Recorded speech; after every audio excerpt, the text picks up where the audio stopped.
everybody. We're in the culmination of the NFL regular season. I'm on Red Zone right now. We're going to get these games popping. I'm going to try to put a secondary tab for some of you guys to be updated on the score. I need a live scoreboard or something, bro. Because there's literally like all the rest of the teams in the season that are going to be playing. And I need like a live counter because I don't have my own ticker and stuff. And there's like 6 games to start over the 1 o'clock slot with the Tampa Bay Buccaneers versus the Falcons. The Patriots will face the Buffalo Bills. They were supposed to face the Cincinnati Bengals on Monday Night Football over that Damar Hamlin situation. But it's championship week. So that game was supposedly averted without even giving both teams an automatic win over the situation. So depending on that, like, I still question the situation. They should have handled that a bit more efficiently. But we understood what was at stake. Houston Texans will face off against the Indianapolis Colts. Both teams got nothing to fight for. Miami Dolphins are still fighting over a wild card spot, as well as the Pittsburgh Steelers, while the Jets were recently eliminated from last week from playoff contention. Oh, man, we got some interesting games, guys. Chargers versus Broncos, Eagles versus Giants, that I think already secure a playoff opportunity, even though they're 9-6-1. Tiebreaker won't really affect much, while the Arizona Cardinals suck. We'll face off against the Niners for the second time of the season since the Mexico game on Monday Night Football around it was like week 15, week 14, and the Cowboys will have their last and final meeting against the Commanders.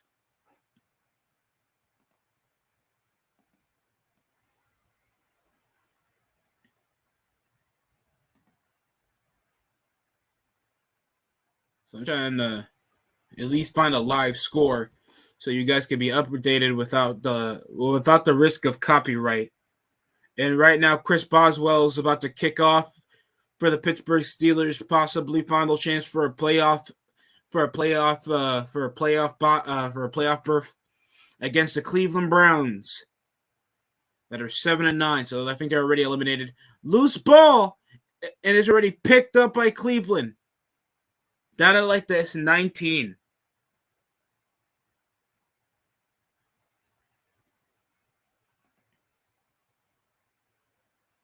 All right, here we go.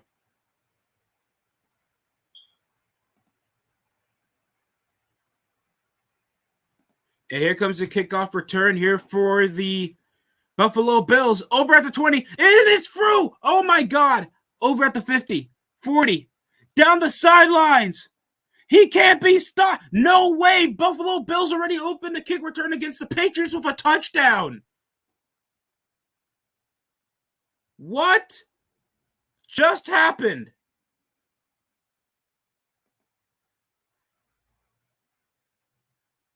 Are you kidding me, guys?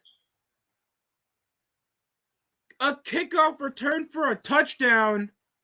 Josh Allen didn't even have to hit. Nyheim Hines came around with a 96-yard kickoff return for a touchdown off the first couple seconds. I know the Patriots are ass, but how come it took that long for them to score? Their defense wasn't even on the field.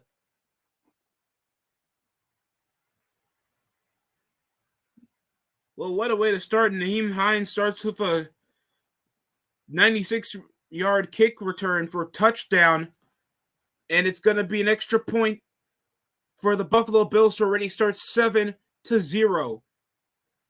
Finally, a mishap on special teams that doesn't end in a near-death situation. There's already fans. It's not even February, and they already got signs over for Damar Hamlin. We have a live 8 games currently to start over the week 18. So it still takes a while to get used to it, guys. I know Damar Hamlin's happy about that situation. We got the Carolina Panthers. I think they already get eliminated. They're like 6-9.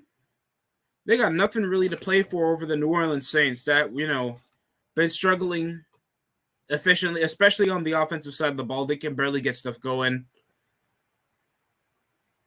Defensive lineup, of course, Joel Baitamo, that's going to be a Pro Bowler. Jarek Wills. Offensive line is pretty iffy. Nick Chubb's that's going to be in the Pro Bowl. Donovan Peoples-Jones, Amari Cooper, that's not in the Pro Bowl? That's crazy. I know there's been times over the season, like Amari Cooper has been getting some drop balls, but he's still like one of the major reasons why the team wins games. And here comes Thomas Bryant with the first down.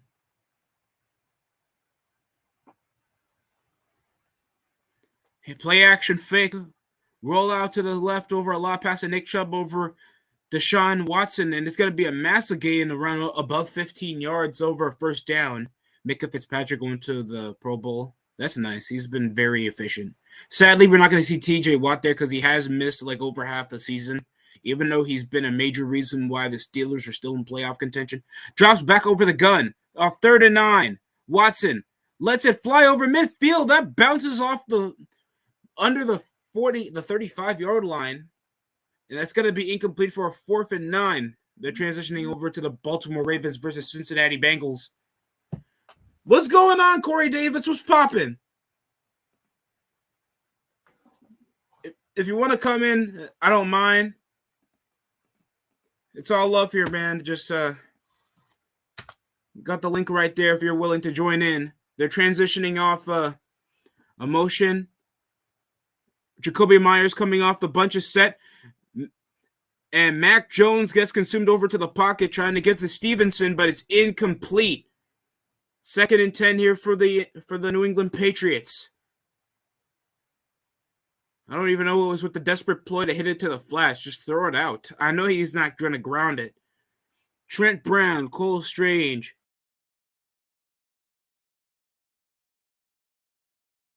It's this season. Talented receiving core. Except Nelson Aguilar. Patriots have a gimme game against the 6-10 Atlanta Falcons that were leading the division around like November. But then like slumped and I feel lost like 4 straight games.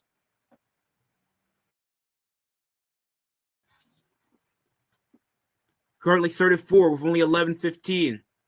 Nearly 5 minutes to mark. Brady signaling a timeout already.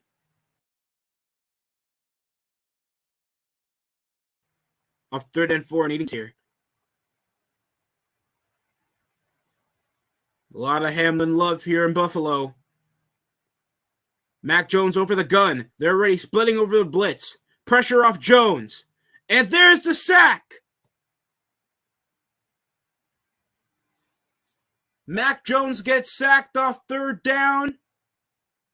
And I guess the special teams is going to come in. That's crazy. What a stop.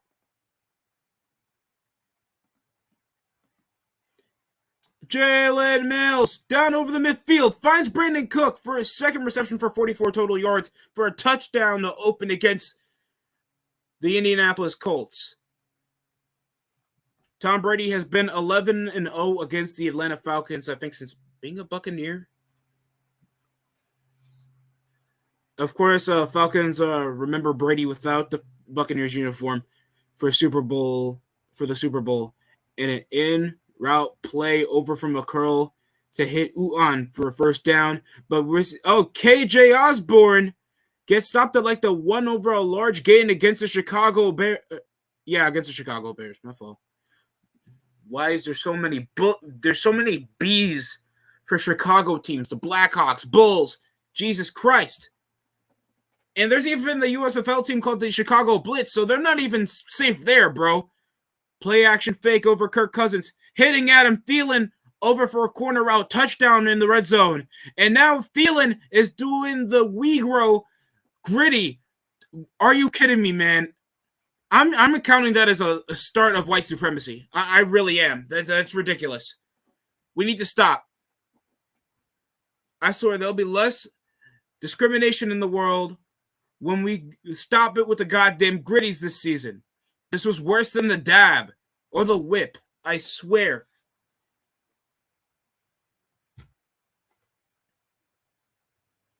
They have their second string halfback, Leonard Fournette, sidelined. 2nd and 6 here for Brady. They called a timeout when it was 3rd down. And a lob over the corner route.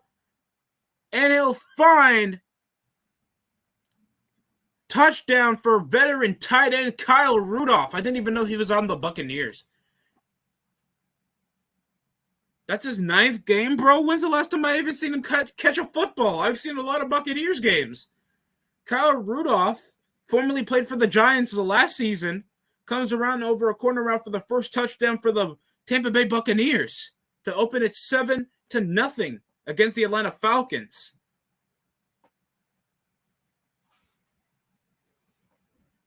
Under center over ISO formation, play action over Alvin Kamara. Dalton hits Usani. Over from the corner, and Olive. Chris Olive, that's been very impressive this season, been one of the best receivers for the New Orleans Saints, gets a touchdown. And now the Cincinnati Bengals that are 11-4, only leading by a game for the AFC North. And it's like a game of at least 2. And now they're transitioning over to the Miami Dolphins, New York Jets game. Jets have nothing to play for after getting eliminated after losing like 4 fucking straight. While the Dolphins that came over leading the AFC East. And, oh, look, number 19 rolls out. Still with some time, and he'll get... What a play by the Jets defense that's been on a roll. The front 7 for the Jets have been something of a highlight reel.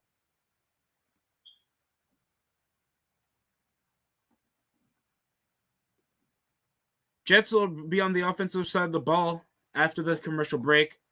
Rolls out over the left. Kenny Pickett, and he'll give it over to Najee Harris over a handoff, and damn! Najee Harris gets stopped over the lower region. 2nd and 8 here for the Bengals. Drops back over Burrow. Pressure's coming. Rolls out Justin Houston. Misses over a tackle. Still for the pocket. Somehow Burrow thinks he's Lamar Jackson. And he'll scramble for the line of scrimmage for like a gain of 7. Near a first down, what could have been a loss of like at least 3 turned into a near first down situation for Burrow. Drops back over a flats play over to the tight end, and it's a first down of 3rd and 2. What a play. What a play by Joe Burrow, bro. Seems like that energy hasn't really changed since Monday Night Football. Hamilton was just getting off the combo block over the tight end. Smart move to hit it down the flats off 3rd and 2. And Hamilton trying to wave that off like that didn't happen.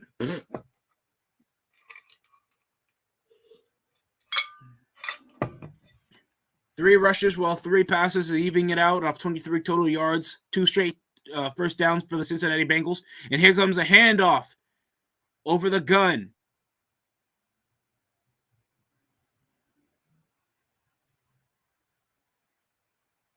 Deontay Johnson. In a handoff by Najee Harris. Whoop! Trying to cross himself over. Myles Garrett's there, and here comes the rest of the Browns defense, putting that to 3rd and a loss of yardage. Marlon Humphrey, that's going to be a Pro Bowler. Fuck Marcus Williams. We don't deserve it. Chuck Clark. The secondary's barely been a reason of success for the Baltimore Ravens. It's either they either let a slow regarding game happen for their blitz or a high-scoring offense if Lamar Jackson's there. And I'm just shocked Tyler Huntley, yet again, is a reason why the Ravens make the playoffs. Jump over to the snap by the Browns defensive line. The play is still live over George Pickens. And I don't even know why the secondary tried to grab on him, even though the play was already called. Now they're going to probably put a double penalty on it. Offside on defense. And they're going to call a 5-yard penalty while they're transitioning back over to the Cincinnati Bengals game. And it's caught by bum-ass white boy for a first down. And Darryl Worley gets his 2nd first down of the drive here for the Cincinnati Bengals.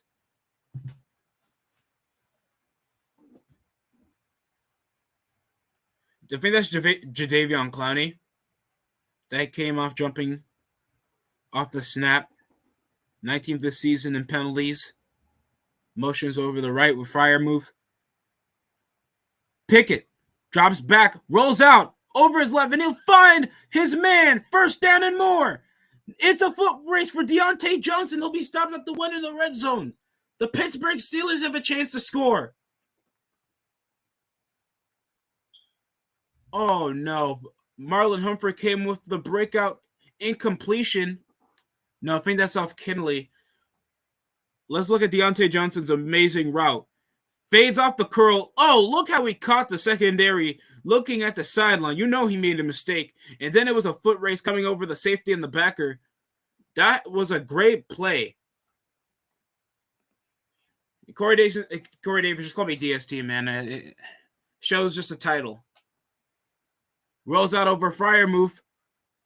And I guess we got a waved out timeout call by the Browns or something. It's a penalty. Are you kidding me? Cleveland already ices out the drive, and they'll call their first timeout here in the first quarter.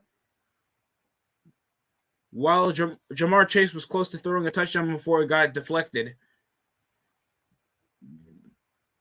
We've been getting AFC North highlights as of late.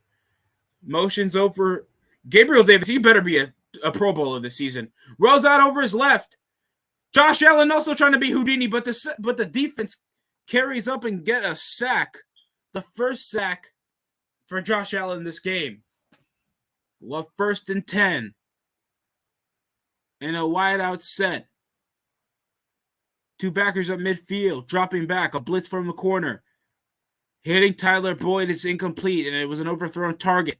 Up in the red zone since Cleveland's timeout. And Pickett will hand off to Najee Harris.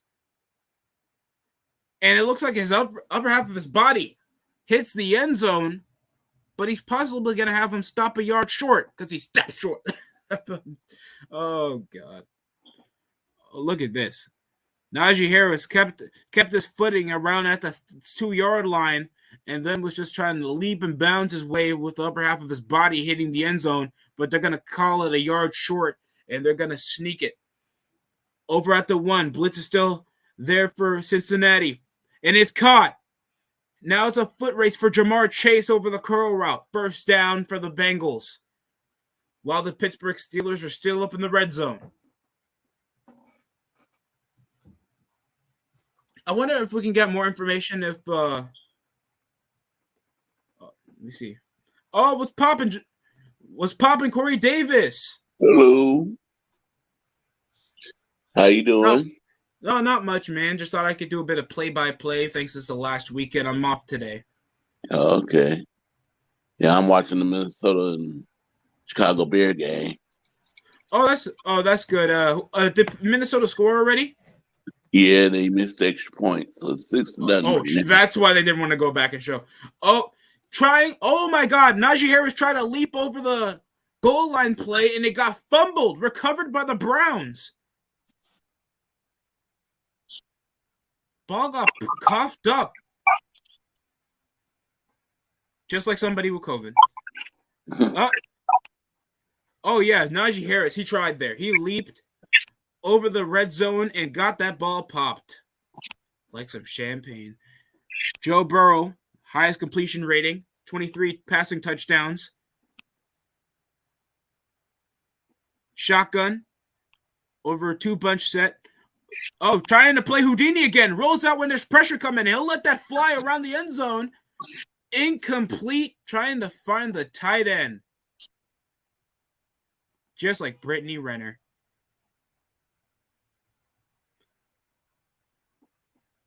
Trying to find Hayden Hurst for his third target. And he's already gotten 2 first downs over the scoring drive. And Fiberan just scored an extra point for the Houston Texans. And that came over a turnover. The Colts have just been abysmal after what happened last season, man.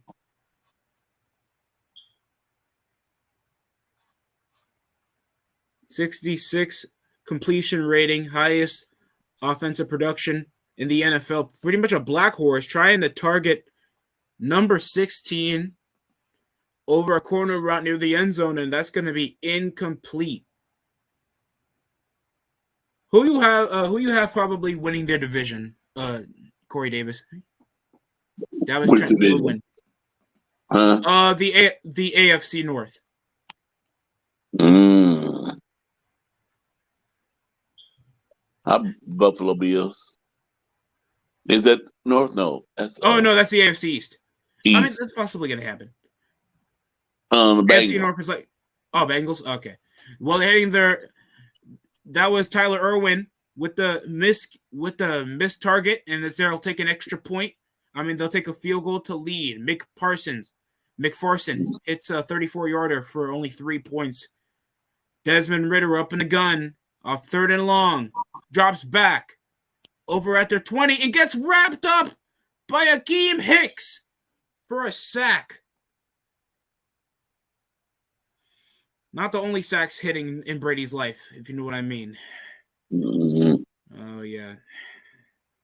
I feel sorry for his wife. We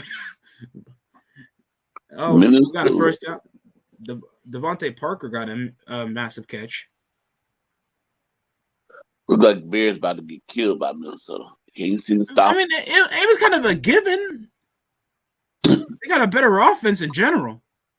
Yeah. And White got a gain of at least 4 off that reception. Over at the gun.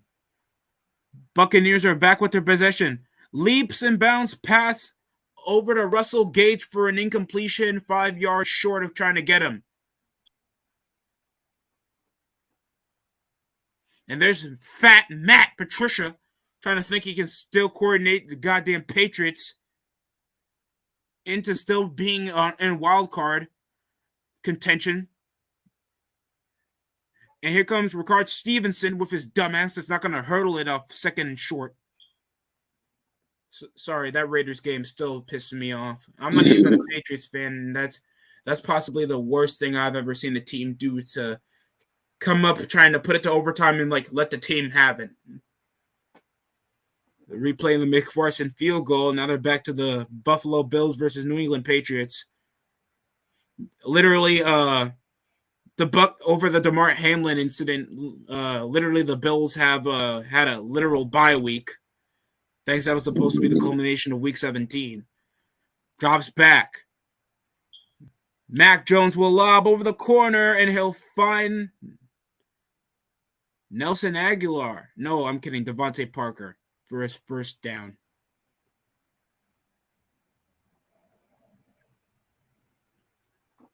So Dolphins, they need a chance to pick up a win, at least by a tiebreaker. I think all AFC East teams are going to win their games, except possibly the Patriots. Thompson rolls out after getting sacked off the previous possession. Rolls out over his right again. It's complete. Imagine getting carried by your receiving unit, Tyreek Hill, with that first down. He's gonna be a Pro Bowler this year. There's no doubt about it. He's been a highlight reel next to Jalen Waddle. He should also be a Pro Bowler. They push over a QB sneak. Mac Jones was at least 4 yards short of hitting the end zone.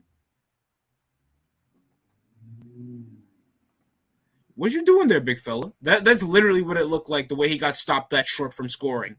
That was Shaq Lawson with the last tackle.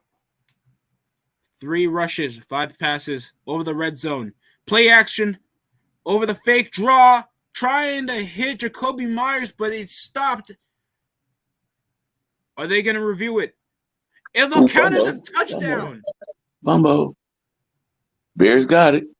Oh, Bears got a fumble? They're not replaying that game. I don't know why. Jacoby Myers with a corner route touchdown. No, consulted by the referees.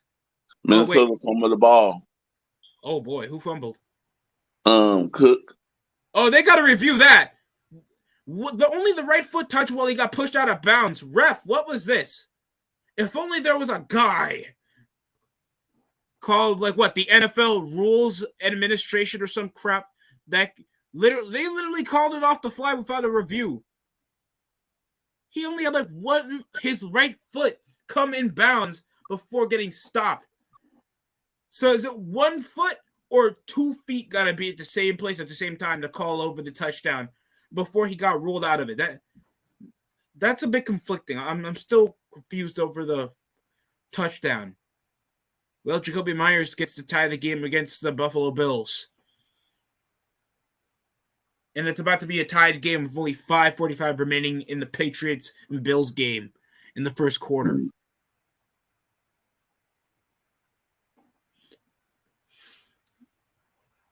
Now they push it under review after you already ruled it as a touchdown with 2 refs going at it. All right, so it looks like it's still under review for the Jakobi Meyers reception. Oh, YTC's going over the Dolphins and Jets. I didn't even know Wiggins was out with an injury. All right, now they're back. I think they're going to go over the play you just told me about and trying to hit Justin Jefferson for a first down over the play action fake by Kirk Cousins. Drops back again over at the gun.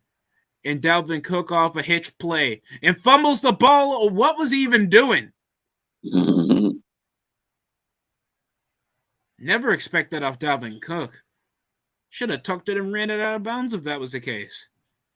Pistol formation over for Baltimore. Huntley drops back over the pocket, throws it while getting hit, and it's intercepted. Anthony Brown being a major reason for the takeaway over Jesse Bates getting another interception.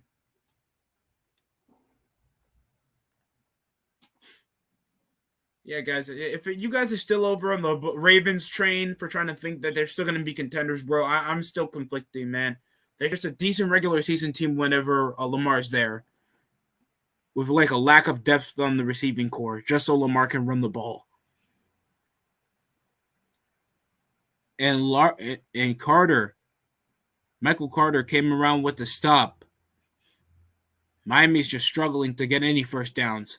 Play action off the bootleg, and not Carson Wentz, but Ellinger finds Michael Pittman for a touchdown because Nick Foles keeps getting hurt after what Thibodeau did to him last week. Literally doing snow angels in his grave after that last sack. So now they're starting Sam Ellinger against the Texans. That I guess is the right move, but I know he's not a future option. Over at the gun, Burrow. And he'll hand off to Mixon. Over a gain of 6. At their own 20. Will be stopped at least a 19. Second down here.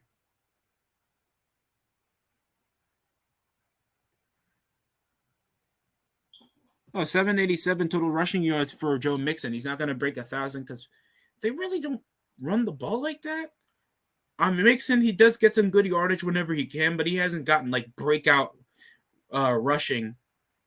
He is 7,000. He is under 400 rushing yards away from being the career rushing leader over Corey Davis, of all people. Very great running back for the Bengals. And he'll find Hayden Hurst for a first down over his third first down completion. Tyler Eilinger. And I see in pistol triple option set with Eilinger taking the nickel. And it's a play action for Cordero Patterson, overthrown by Desmond Ridder over the red zone. Can the Falcons try to tie? 3 bunches set. Hitting. Oh, God! Whirling came around trying to take the legs out of Jamar Chase. Jesus. White receiver. Oh, you guys are not going to score. Corey, that's not me being racist, I swear. Tyler. Ridder over the pistol again. And Drake London over the Eilinger. The nickel is fighting his way over 3 Buccaneers defenders, and he'll be stopped at like the 4. Over at the gun for Burrow. Hitting over there in midfield, hitting Boyd. No, that's T. Higgins. No, that's Tyler Boyd. My fault. That'll be a first down being stopped short for a touchdown. He like slid near the end zone. I thought that was in. Brady waiting patiently to see if he gets that prenup, warming up down the sideline. Over pistol formation. Again, they like using those draw plays where it's possibly going to be a play action fake, even though Patterson should have been the best option. Riddle will try to run it. A lob over touchdown, Atlanta Falcons. And that'll be McCole Prout with a score. But, I don't think we're done with the touchdowns. I think Cincinnati just came over a rushing touchdown over the end zone to push the lead to double digits, and Joe Mixon gets a rushing touchdown.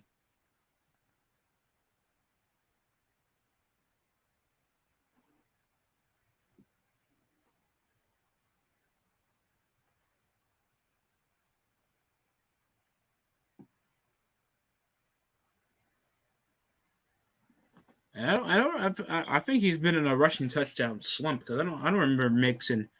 That's his 7th rushing touchdown of the season. And he was already with 787 to start over the season. He hasn't really been a primordial part of the offense.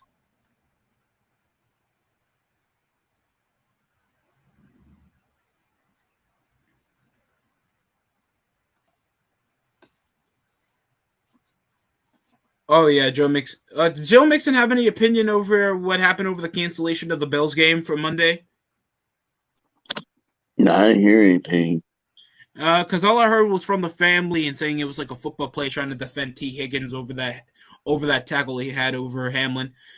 Pistol over the flat, pressure's coming, rolling to his left like every other quarterback here, and he'll find Deontay Johnson. He caught it, but it's gonna be fumbled and recovered by the Buffalo Bills. I mean the Cleveland Browns. What the hell? How do I get that wrong? What the hell? I'm high. Deontay Johnson. It looked like he sort of had possession of the ball. He was still running with it, so I guess it counts as a football move.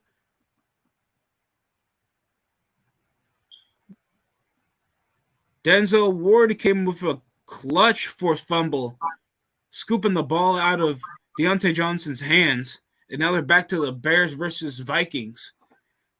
The Bears are literally fighting just to exist. Rolling out to his right. I thought that's Dalton. And it's Justin Fields.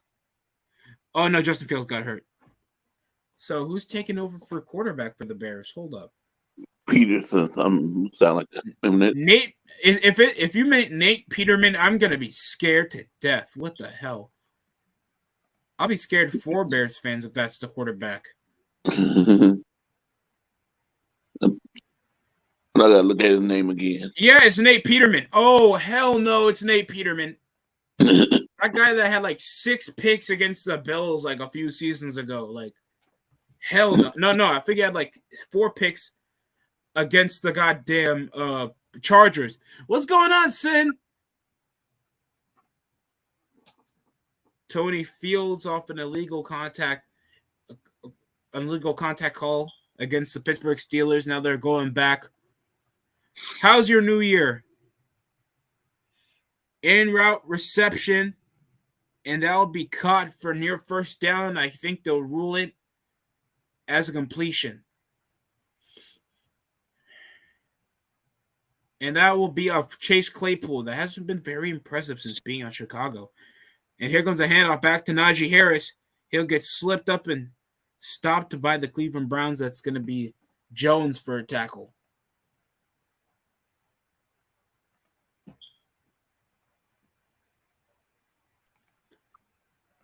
Cleveland! Why do we always suck?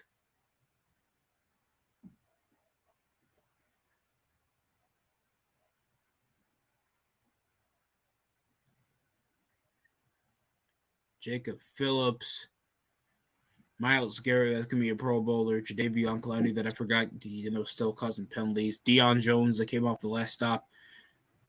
And incomplete, broke up and trying to hit Freiermuth. And that's going to be incomplete and push it to a 3-and-out situation here for the Pittsburgh Steelers. They're struggling to get some completions. Freiermuth trying to catch it over the cornerback, but he pushes his hands off the catch. I think he got a finger on the face mask though. I forgot saying, aren't you a Dolphins fan? Huh? No, Sin. One of the people in the chat, and think if they're a Dolphins fan or a Jets fan, drops back and Pickett overshot his target over to Deontay Johnson, and now we're back to the Bills Patriots. Bills offense didn't even hit the field for them to score their first points off a kick return. And there's a catch over to Stephon Diggs over the corner route. It's going to be complete. First down for the Bills.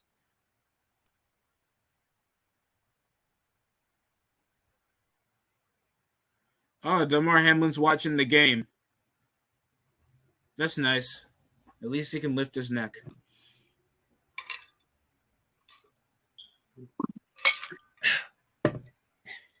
Okay.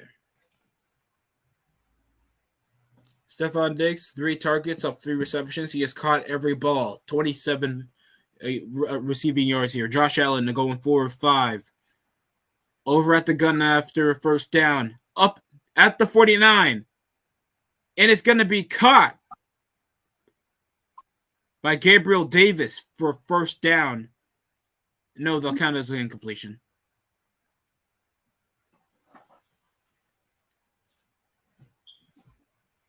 Wait, hold up.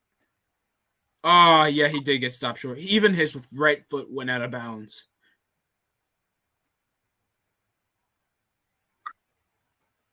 Is he wearing Panda Dunk cleats? I'm not a big fan of whenever the Jordan brand just puts a basketball silhouette and just put it on their cleats. It's weird for me. I'm sorry. I can't get used to that. It's just weird. I mean, it probably looks nice on feet, but it's just I never got used to that. I think it all started when Von Miller was like wearing like Jordan 12 cleats. Of Ezekiel Elliott was wearing stuff like that. Oh, it seems to be a fumble on the play in the Falcons game over Chris Godwin. And lost the ball. It's going to be recovered by the Falcons. They're going to review it. 3rd and 1 here for the Bills. Norris, Sturfield. They're in a bunches wide set. Somebody's going to take the wide gap. Yep. No, they have a slot with only the X gap being covered. And it's going to be an obvious handoff to Singletary. First down for the Bills that are possibly going to be contenders this season. I still have the Bills possibly winning the AFC. At the gun, Deshaun Watson. And he gets a massive grab for Donovan Peoples-Jones for an over 25-yard reception for a first down. What a catch. You think a team like that would have been a shoo-in to win the AFC North if it wasn't for Watson missing most of the season. But we know it's a gelling period, and now we know that Watson's going to be the running joke of the Bills even if they become successful next year. And, ball's deflected after trying to target Gabriel Davis over at the 20. And Taya gets a hand on that as soon as he was about to put some spin on that over the midfield, underthrown, and Taya was close to getting the interception. 2nd and 10. You sidelined the guy after he just made a clutch play? Coach, I hope you understand it's 2nd and 10. You take it like they're possibly not going to pass again. Longest streak with New England. I think with the Patriots in general because they haven't thrown an interception against the Patriots. Quick RPO over to Stephon Diggs. Over first down. Oh, that wouldn't happen if you put Taya back on the field. What the hell? And Jones getting manned up again.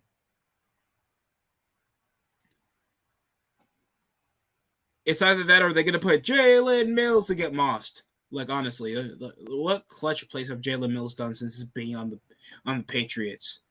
And I'm even saying that for his Super Bowl run when he was with the Eagles. Like, someone explain Jalen Mills' involvement over the defensive team except trying to, like, what happens if your ultimate team was okay from, like, Madden 18 to now? because they were just trying to reenact the 2014 Patriots secondary with a lack of depth off the rushing offense. And Tyler Huntley gets an interception. That's his second one. He hits Hilton after hitting Jesse Bates earlier in the first half. First and goal for the Buffalo Bills. I don't even know why Jesse Bates is doing push-ups. Motions over the right. Obviously trying to hit the flat. Oh, wait. And Allen in the ball's deflected. Devin McCourty, veteran captain for the Patriots defense, comes with a clutch deflection off the corner. Great body control.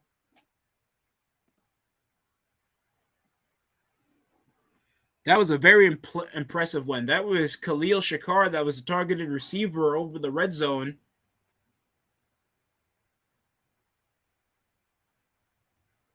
What a play. What a play by McCourty. Still one of the bright spots next to Matthew Judon from the Patriots, the linebacker that's leading the league in sacks.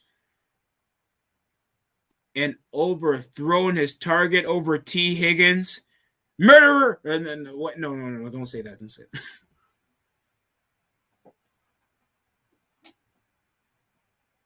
Burrow, third down, going 3 of 4 off conversions.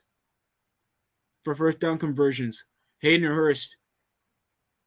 Over a 3-wide set. Burrow lobs it to Jamar Chase. Touchdown! Hit the road, Jack. Don't come back. You got mossed and you hit my ball sack. Touchdown. Jamar Chase, no gritty. And Morley gets mossed over the red zone. What a play.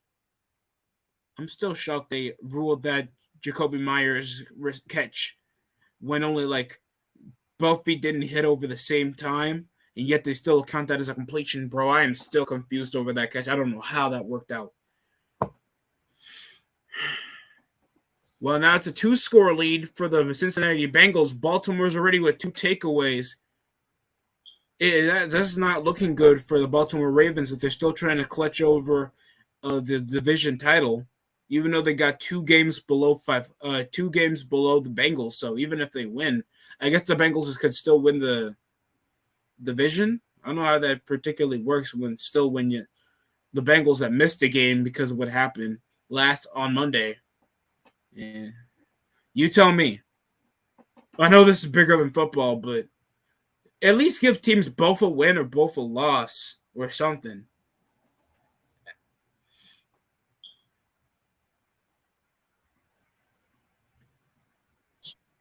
My leg!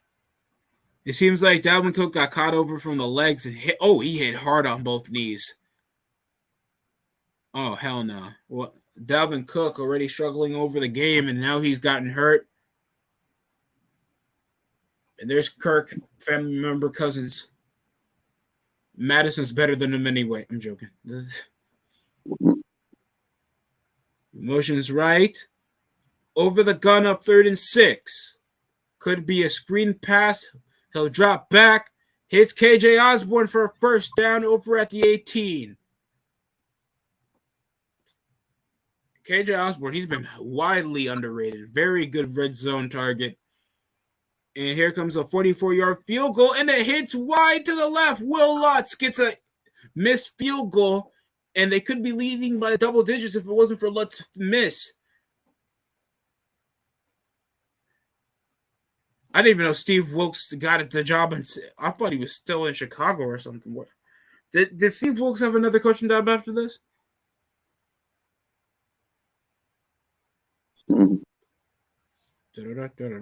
Cousins drops back after the first down off Osborne, and they'll hit it short.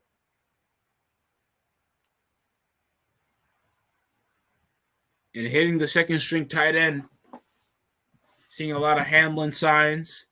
A lot of love and support for the Bills and DeMar Hamlin.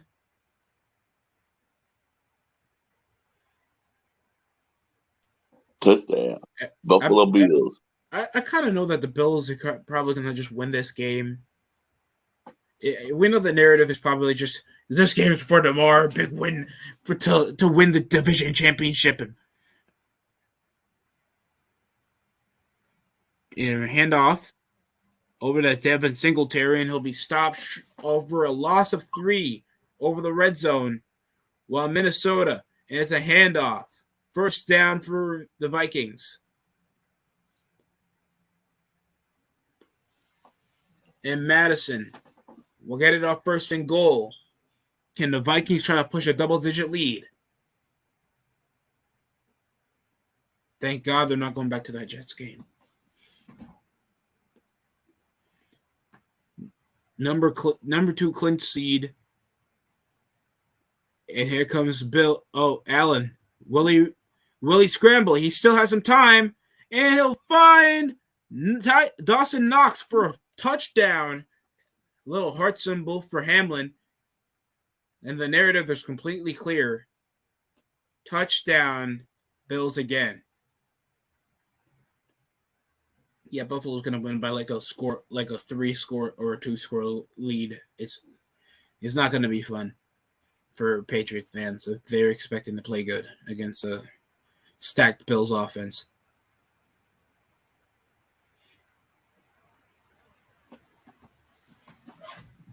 Dawson Knox, and that's the first touchdown catch for the offense. And here's the toss play over a jump to the snap. Refs already wave off the play, calling over a flag. And already, oh no, they called the timeout. What's going on with the Dolphins are checking for concussion protocol already. Why the hell is the Dolphins head coach so young looking? Oh, two-way radio, an off call off the snap. Eagle right, left, quarter blue, wop, wop, wop, hut. Oh shit. Is there that much miscommunication with the Dolphins? Brady got a first down to Russell Gage for a second reception. While everybody over in the Windy City, even though the Minnesota's familiar with cold weather, even though they got an indoor stadium because they're pussies. I don't care if they're in the same division and every city's cold there. They're pussies.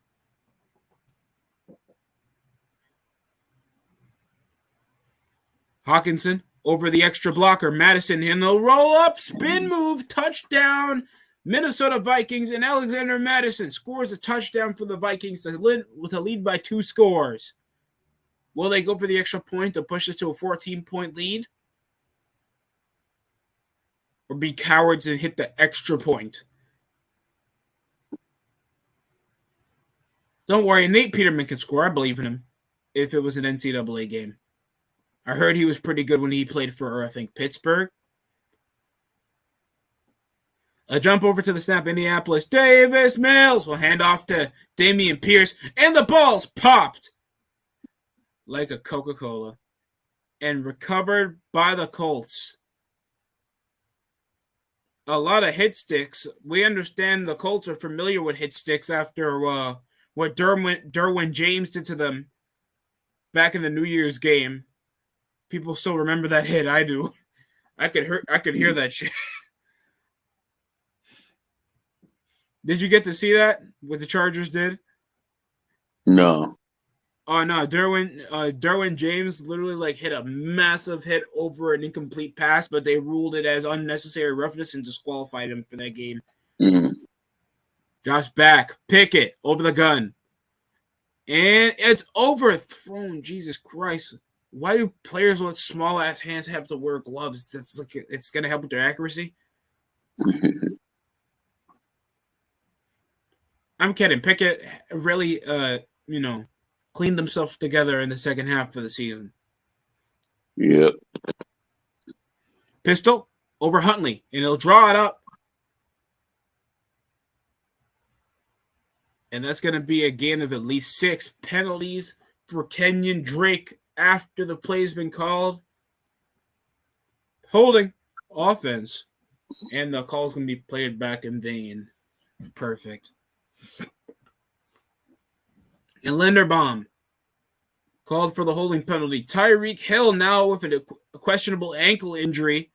And I guess we're going to see how this was manned up with Sauce Gardner and Tyreek Hill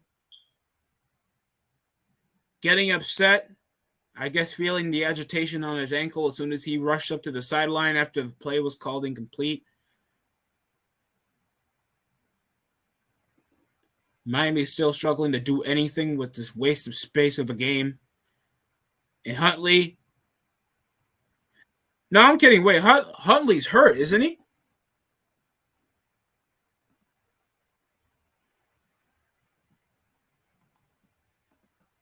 I'm bugging out. Yeah, it's Anthony Brown. Tyler Huntley's number 2. Baltimore has so many black quarterbacks. I don't know if I should be surprised or proud.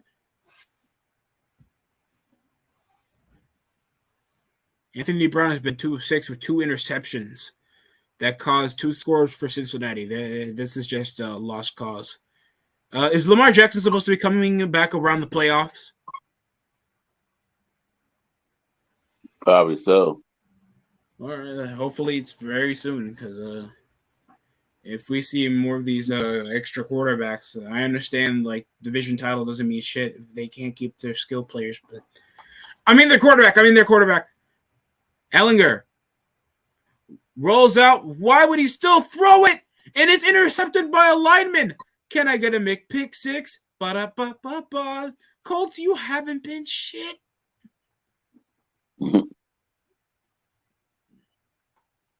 Seriously, Ellinger still threw when he was about to get downed over the play, and he passed it short off to the halfback, and here comes a near first down for the Ravens. Jesus Christ. Colts, I don't know what to do. I don't know if you keep Saturday. I understand coaches, even interim head coaches, have a short-term shelf life when it comes to being a replacement. So it's just, I don't know what to say. I really don't know what to say. It's either keep Saturday, try to do something because you're not keeping Matt Ryan. I'm not saying that because he sucks. I'm just saying that because this was not built to be a long-term investment for a veteran quarterback that has declined over the past 3 years and hasn't played in a high level since 2019. I'm just saying that. Interception, man. We got an interception? Minnesota. Oh, okay. Hopefully they replay that game. They're showing me Tampa Bay and Atlanta. Chicago's through interception. What is it? Their second one? Oh, Patrick Peterson caught it? Yep. That's nice. And there's a first down for Chris Godwin. Oh, no way. He stopped a yard short. Stop short. Brady's playing like it's a regular season game against against the Jets. He usually pimp slaps the Jets. Dolphins is always 50-50 with him, even if the Dolphins suck. Under center. Motions right, and there seems to be a lot of bodies over on that defensive line. And the second timeout wasted by the Tampa Bay Buccaneers. Oh, boy.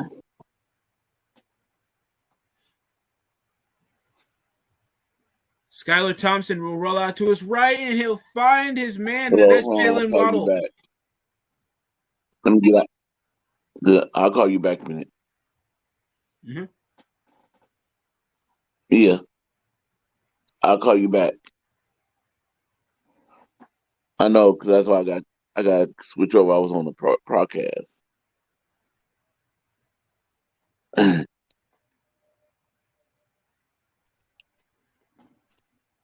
Over to Watson. Through the pocket, and he'll get a first down again to Brian.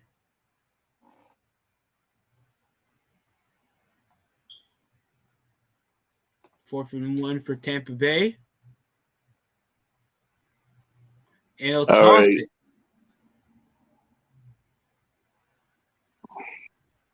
I don't leave. Oh, okay. Call my sister. Go ahead. Take your time, Corey, please. All right.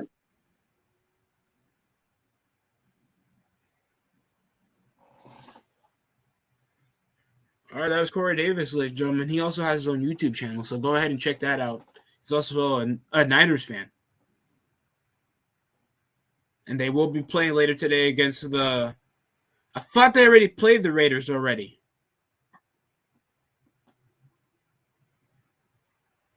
Drives back, Skylar Thompson. Over the corner, it's incomplete. Over to Mike Gesicki.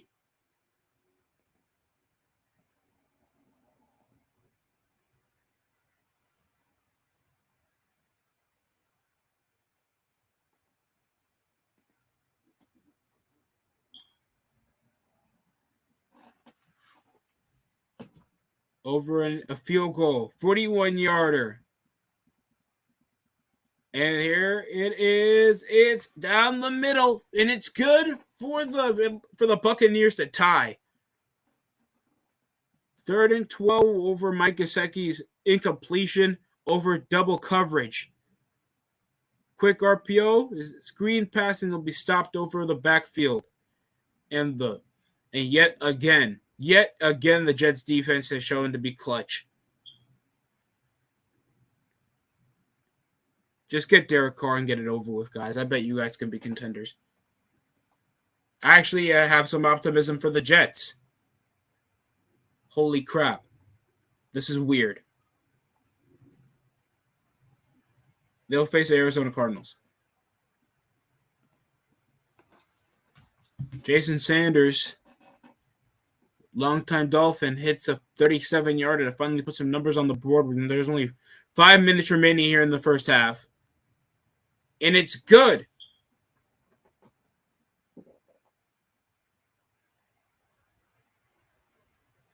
And here comes a handoff. Roll out over Cousins, hitting Thielen, and Luby stops at the 5 and getting speared like Goldberg. And that was off Strowman.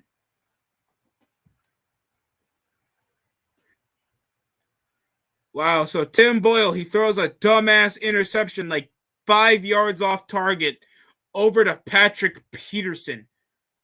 George Washington Carver's favorite classmate comes with the goddamn catch. I'm kidding. George Washington Carver's favorite classmate. Here comes motions over to the red zone. Chicago's been still with a lack of quarterback. They were better off with Mike Glennon. No, I'm joking.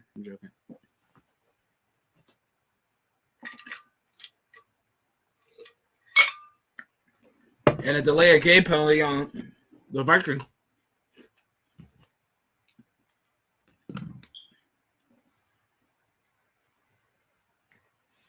And the Cleveland Browns will burn a timeout here as well.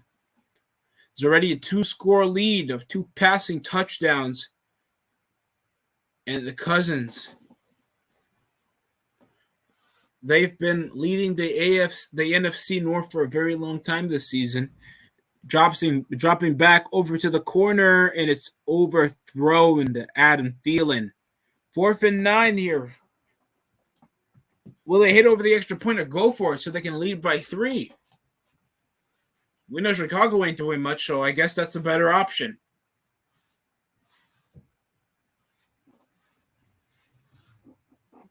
Jacoby Brissett. Over the snap. Will they sneak it? Bryant. And it's going to be a toss to Chubb for a first down over at the 10.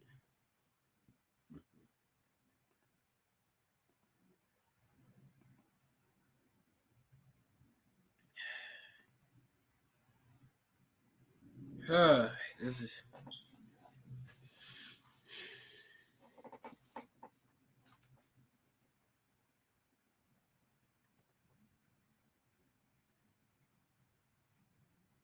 Chubb's been only with 39 rushing yards over six carries.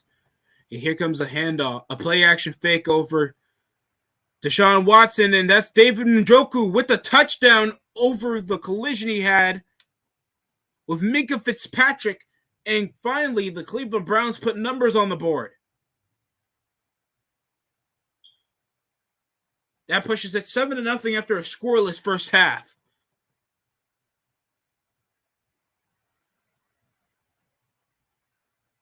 Just shoulder bumped his way over to the end zone. What the hell? Now we're back over to the sorry Texans Colts game, I swear. And there's Ellinger, and he'll find his halfback. First down for the Colts. Sam Ellinger with the first down pass. Down by at least 2 scores is the Indianapolis Colts. You see, the Texans are not that bad. It's just they have a sorry depth, and Davis Mills has really not shown out at all. They really had to rotate the starting position with Jeff Driscoll, and even when they close out, they have either than Brandon Cooks, that would be good on any other team. They still haven't even let him go over the curl. Okay, god damn. Yo, Smith should have been called for unnecessary roughness there. He's still trying to hit him when the whistle's already blown over the pocket. Allen finds his man, and that's going to be a gain of at least 2.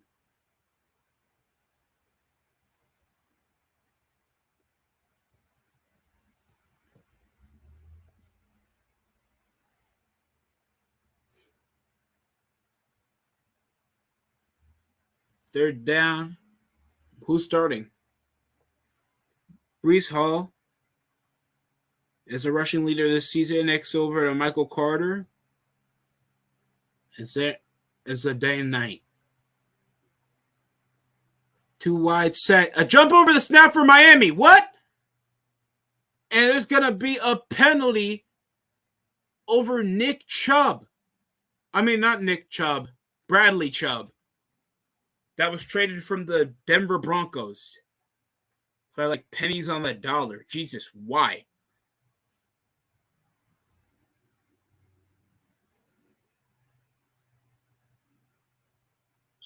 And Joe Flacco's putting up his quarterback. Bradley Chubb really like before even the ball is even about to hit midway over the snap. Bradley Chubb trying to already found blood in the water.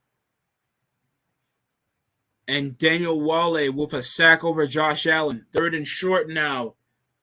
Jets with an opportunity to get a first down so they can put some numbers on the board. And another early jump over to the snap. That's 2 straight offsides penalties.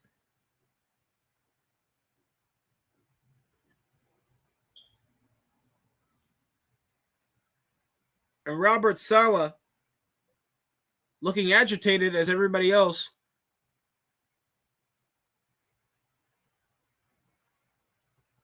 Dan Feeney barely moved to accept his hand. What?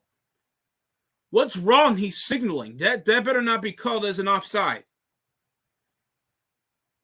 And they're going to call it on the offense anyway. What?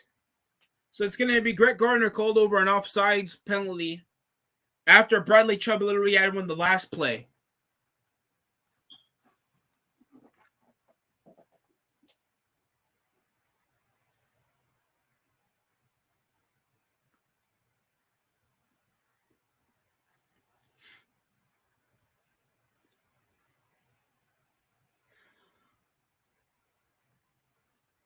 Super Bowl MVP Flacco hits it short over to Michael Carter. And no, it's going to be Ty Johnson, and he'll be stopped over a gain. First down for the New York Jets.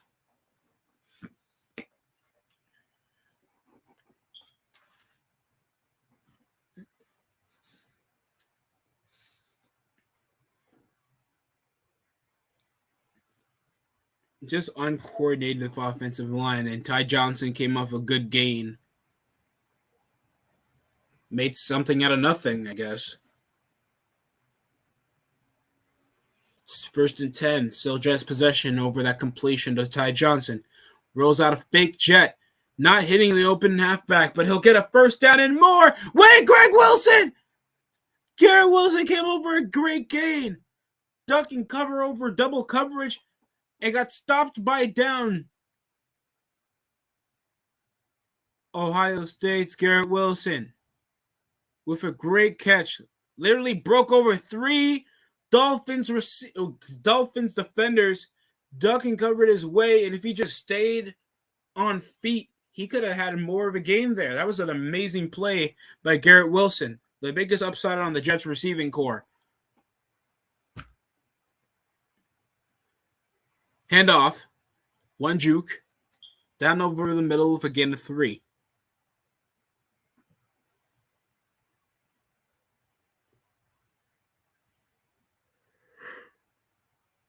Back to the Pittsburgh Steelers and Buffalo and Cleveland Browns. Jesus.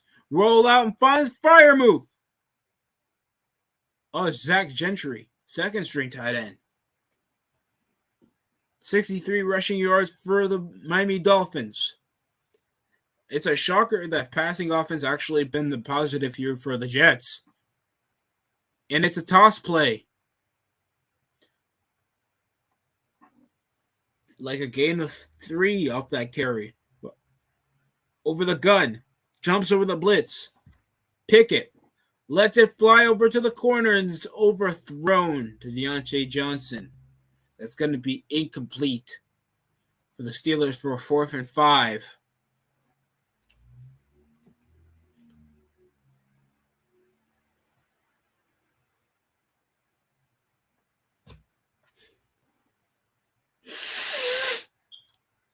Rolls out. Over the carry for Montgomery. Oh, went down the middle. Over the sidelines. Just one collapse over the block. And Jones scores a touchdown to put him halfway through the deficit. Are you kidding me? No way. Look at the foot. Look at the foot. Look at the foot. He stayed in bounds over the collapse, over the blocking, and just carried himself 30 yards to the end zone. So it's not really a shutout. Chicago got some numbers on the board. They can actually close up the deficit. And here comes the handoff.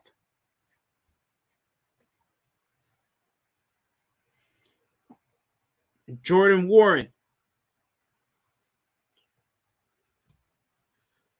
Barely a game there. Up in the red zone. They're going for a 2-point convert. Over Montgomery is a play action fake. Trying to hit the tight end. And it's incomplete. Don't even know what was the point of that. Deontay Johnson, 7th most receptions. Off pistol for Pickens. Will hand off. Back to Warren for barely a gain of 3. 3rd down here for the Steelers.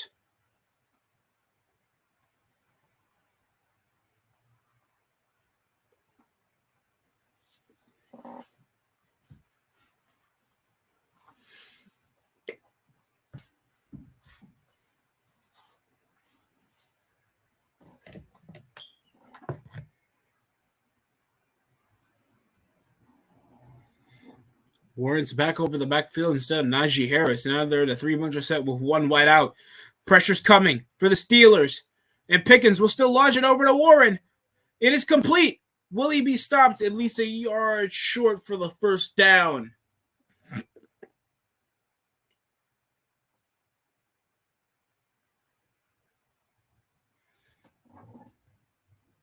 Look at Myles Garrett. Just easy spin. Already got the wrap up. Smart thinking to just give it to the closest receiver. And that was the halfback for a near 1st down for Warren. And Myles Garrett, he's a freight train. He is a freight train. How can you stop a guy built like that and he has to play defensive end?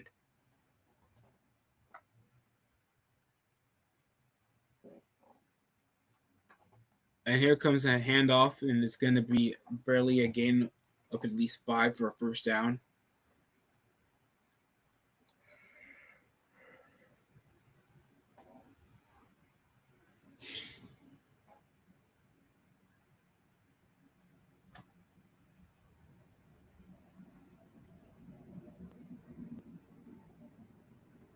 An early snap over the draw play for a 2nd down.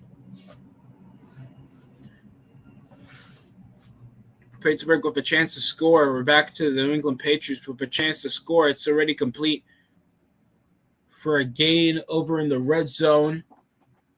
Over Kendrick Bourne with a completion, and the Jets in scoring territory with Miami only leading, and they're back to another toss play when they barely work, but he'll get a gain over 4 for a gain. Michael Carter. And there's, of course,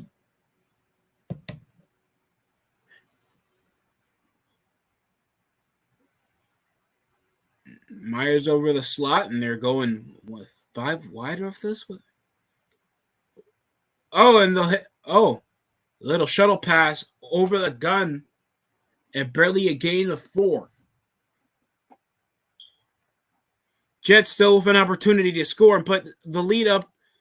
Oh, and the pressure, and they'll hitch it short over to Michael Carter instead of trying to risk it and throw it deep. Why are we going this conservative, Jets? Why do you keep doing this? Lob it. Garrett Wilson is not a bad receiver. And Anthony Brown will get it for a draw play over to Kenyon Drake for a gain, and there's penalties on the field.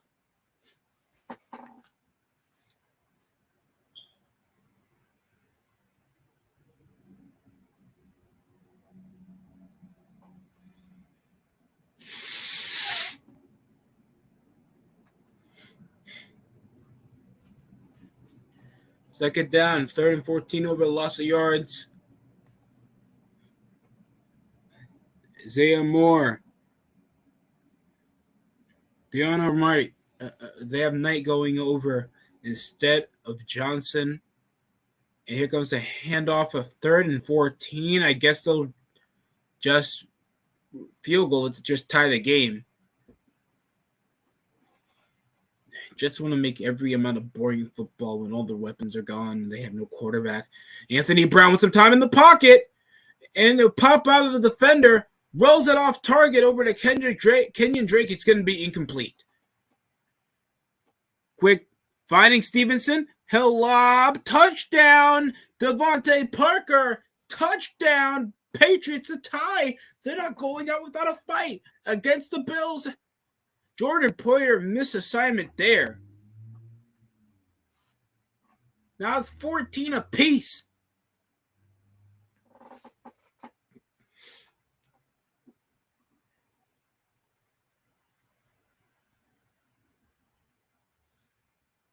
Now they're showing me 4 games at the same time, guys. And now all I can see is Cincinnati and allowing a red zone possession for Emmanuel Likely. Is it Emmanuel Likely?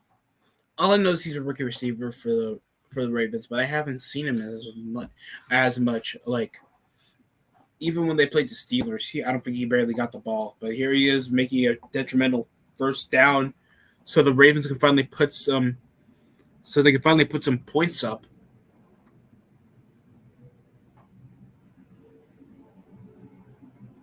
And the Tampa Bay Buccaneers have the chance to put some numbers on the board over in the red zone as well.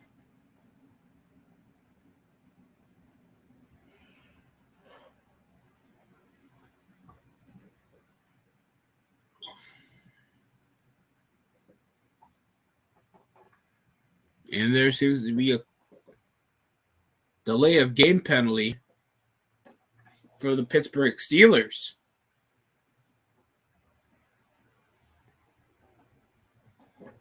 Over 2nd and goal, where it's already a tied game with under 3 minutes remaining here in the half. And Giovanni Bernard, veteran halfback, comes with a drop play. Barely a gain, and there's a penalty on the field.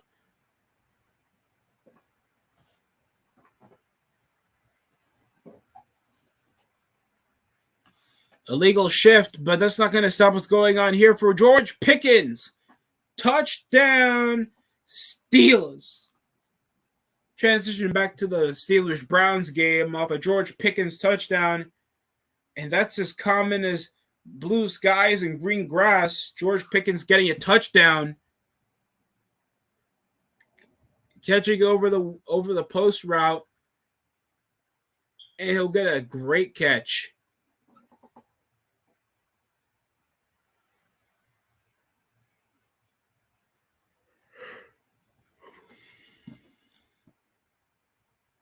And that will finally tie the game for the Steelers and Browns. Hitting the extra point by Chris Boswell to push it 7 apiece.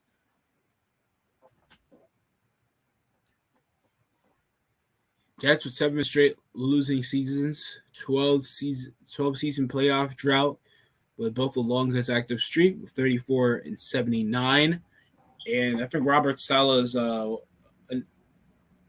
he's got to be at least their 5th, 6th head coach since Rex Ryan. Talk all you want. That was the most relevance the Jets even had. Even when they were mid, they were still a conversational piece. Now it's just expected.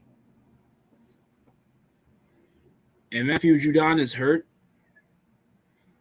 And Jabril Pepper. What? Wait. No, I think that's I think that's Jabril Peppers. Here comes a draw play. And Singletary, he's still on his feet at the 50. First down for the Bills.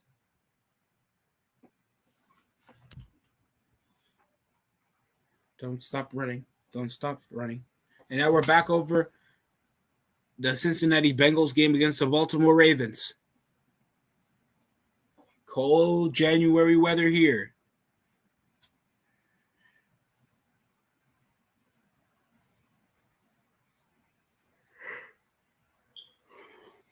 Over the red zone still for Baltimore.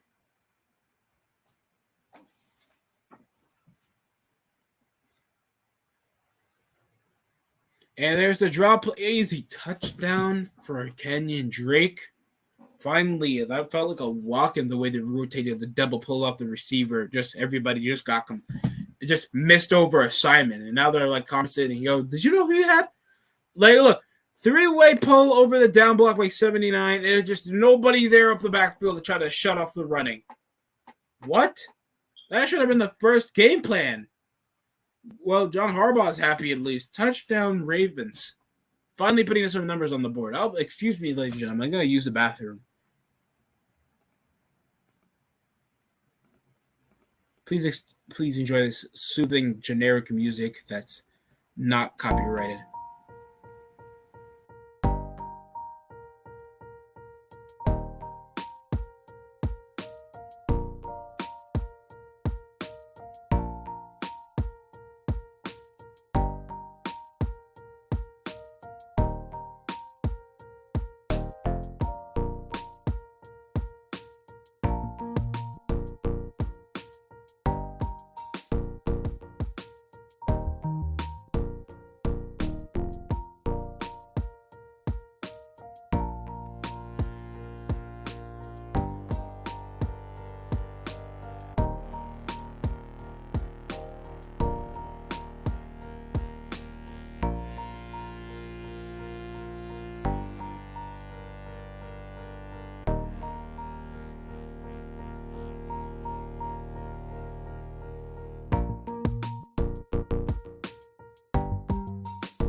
All right, we're back.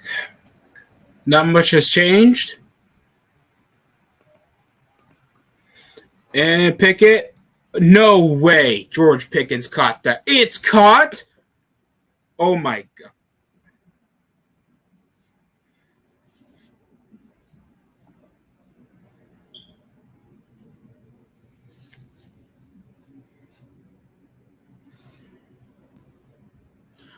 No way.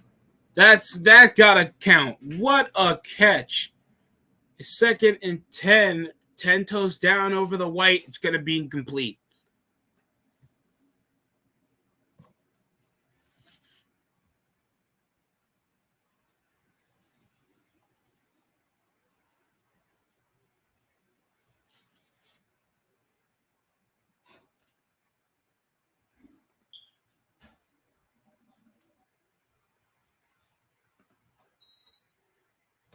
Minnesota's still up in the red zone.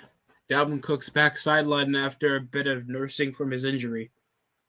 But here comes the Buffalo Bills for the pocket. Okay, it's just show Josh Allen off the snap. But I think they're curious to see if Dalvin Cook was going to do nothing with the football and get stopped off of the line of scrimmage. Are you kidding me? And Morrow gets a stop.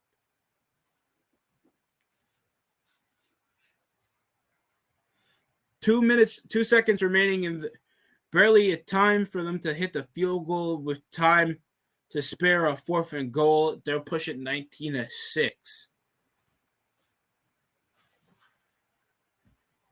Yeah, time should have expired there off the field goal. There was like 2 seconds remaining before they went for a no huddle. There is no way. And off the gun, and Allen tries to scramble. He'll get above the first down over a gain of 15 for a first down of only 17 seconds.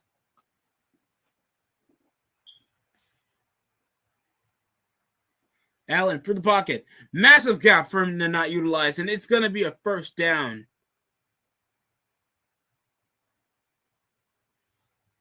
Now Pickett.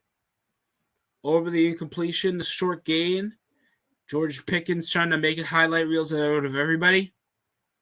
Over the gun. Desperate throw. Under pressure. Underthrown.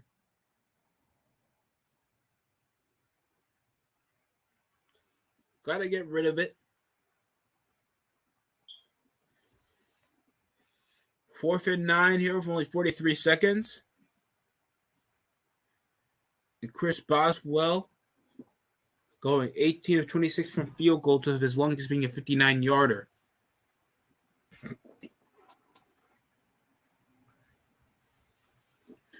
Over the midfield. Over to Gabriel Davis. Incomplete for the Bills, while Chris Boswell hits the field goal. Overthrown off the target, hitting off near the camera crew. Off 2nd and 10 now with 33 seconds.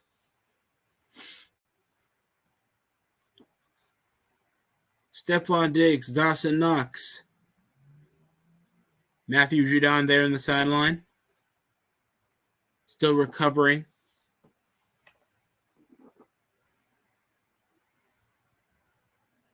Over the pocket. Linebackers are coming. And it's caught, but out of bounds for the Bills. So close. A bullet pass over to Stephon Diggs, over the defender. And Jonathan Jones just wanted to push him off. Risky, but smart way to make sure he barely gets at least a foot down over to the end zone after the midair catch. Jonathan Jones has been getting out-routed over most of the game. Who has the white gap? Who's pushing him off the Oh, what the hell was that, Allen? Devin McCourty this time gets a pick over Josh Allen with only 14 seconds to spare over a tied game. That was a terrible read by Josh Allen.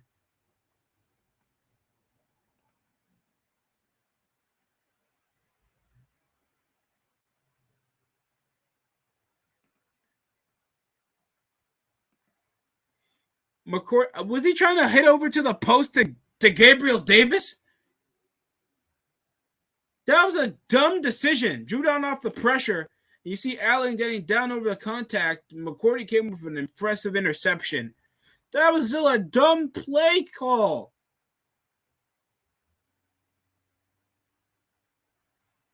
I don't know if it was Kumaru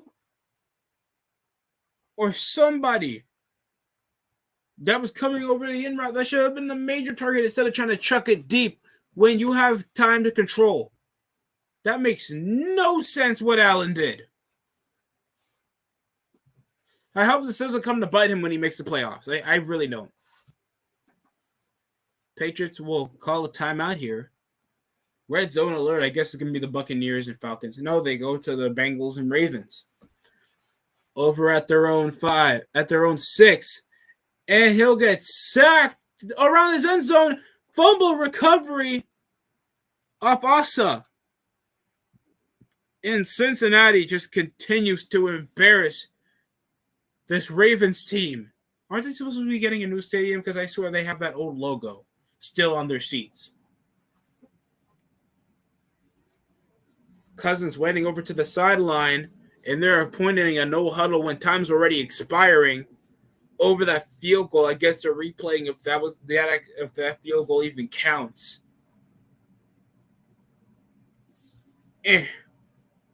Just throws the flag immediately after watching the review. And he already accounted the legal amount of players on the field as soon as they were appointing the extra point. You know why? Because they tried to no huddle the field goal. Look at what they were doing. They were probably already trying to prepare over for a substitute. That was the dumbest thing I've seen. What?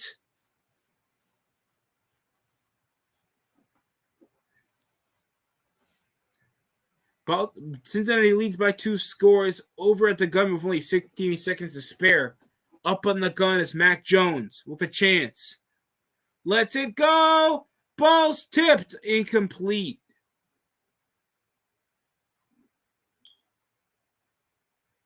Yeah, just try to just run the clock and go to halftime with a tied game.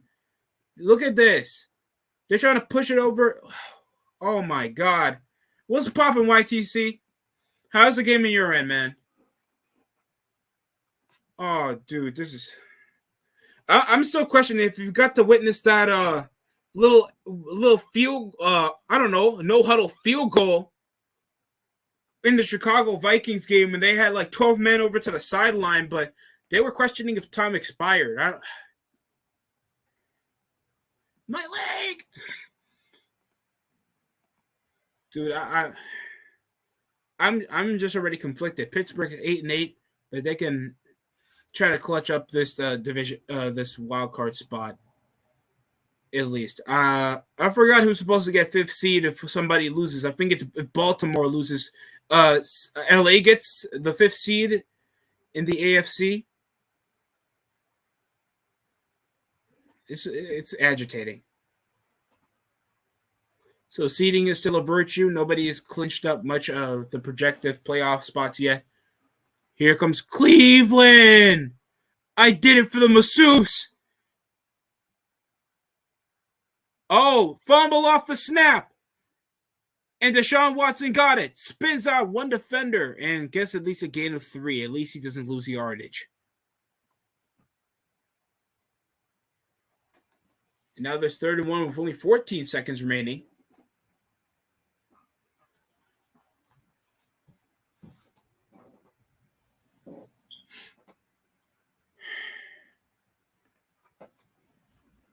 Or just spike it and end the drive. You have nothing to prove when you're only up by 2 scores. Honestly, why do teams think about this? Why do they think about this? Well, second half is already going to begin for the for the Carolina Panthers against the Saints game or the Trash Bowl. Thanks, both teams are already out of playoff contention already. Oh, damn. Massive hit. Sam Darnold will be ready. Well, 14 seconds before halftime after the for the Baltimore Ravens. Justin Fucker is getting ready for any type of positive yardage, at least over a first down. Anywhere would be good. Incomplete. 2nd and 10 here with only 11 remaining. Eli Apple. I'm locked down. I'm locked down. I'm locked out.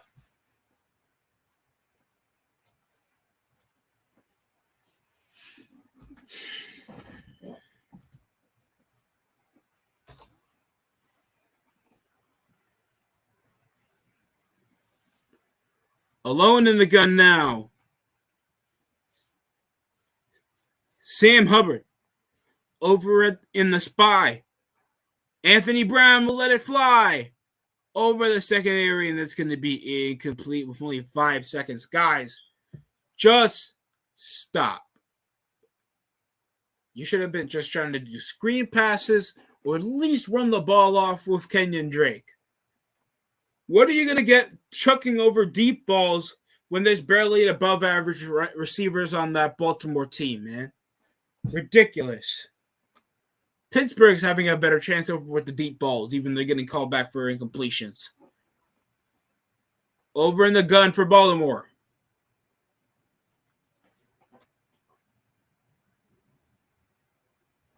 Five seconds remaining. 3-second interview off the play clock, and they'll try to hand it off. They'll get the first down at the 50. But it will be carrying over to halftime. So how come you guys never thought of that before when they were already spreading a wide formation trying to stop the pass? Why not just draw it? Whatever. Most teams are going to halftime except the Saints and Panthers game that's already 2 minutes to start. So we probably know which one's ending early because no one cares about that game. Hell, at least the Colts and Texans game is more entertaining. I don't know how the hell you're dealing if you're watching the Jets and Dolphins. I don't know how you cope with that.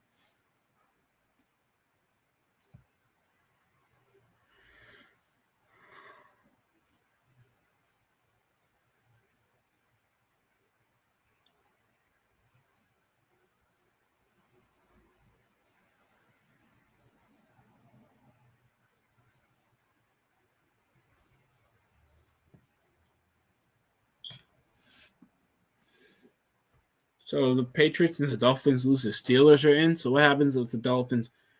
The Dolphins win by a field goal, but the Patriots lose. Does that mean the Steelers still have an opportunity, or the Steelers just get eliminated? While the Packers and Lions are fighting for their playoff lives, knowing that they're in the playoff hunt, while still locked over for a wild card seeding is the Seahawks. While even win or lose, the Giants still clinch up a playoff opportunity. So really, it's just 3 teams still trying to hook for a position for that 7th spot in the playoffs. Now we're back in Hard Rock. Timeout for New York already. Robert Saleh calls the first timeout here in the second half of play here against the New York Jets. Hand off.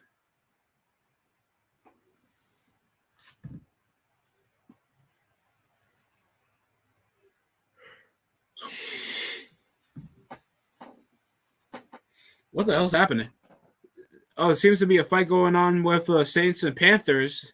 The Saints been getting themselves into fights with most of the teams in their division all season. Seems to be the only fight they think it's worth winning. In Hamilton, Foreman isn't having it. It seemed to happen with Davenport. With some of the teammates trying to hold each other back and grabbing over the face mask.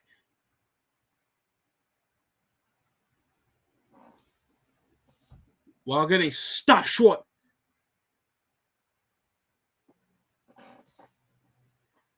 And Foreman was trying to play peacemaker.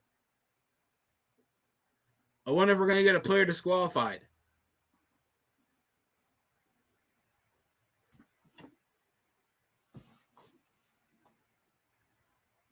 of 12 minutes remaining here.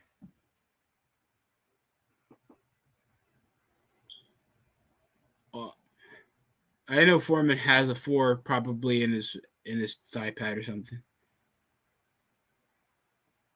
So we're going to have fouls on both players. I think all he did was poke at him or something.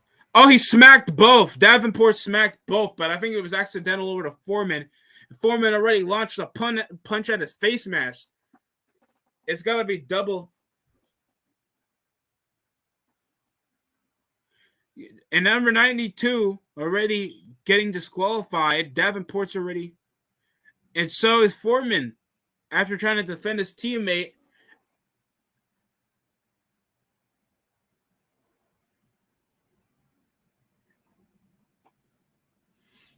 I mean, it's still not right what Davenport did. Foreman was just trying to defend his teammate, and he ended up in the crossfire of getting a double pimp slap. My first time ever seeing it. Look. Oh, God damn it. Davenport came around with the double skippity pap. And 33 and Foreman not having it came off a right hand to shove over the face of Davenport. 2 players got disqualified from both teams. Now we're back to normal. 11 and a half remaining here. And a quick juke. The running depth on the Panthers has been very impressive as of late. 17-7, and there's a 10-point deficit here. And here comes Sam Ellinger off the jet sweep, and he'll hand it off over to Paris Campbell for a first down. He'll fall over his own team's sideline. And here comes a 3rd and 5 here in the NFC South matchup. Sam Darnold, that's been 3 of 10, 12 total passing yards. Chuba Hubbard in the motion right. Over the in route. And it's a lob pass for a first down, a 3rd and 5. Just start PJ.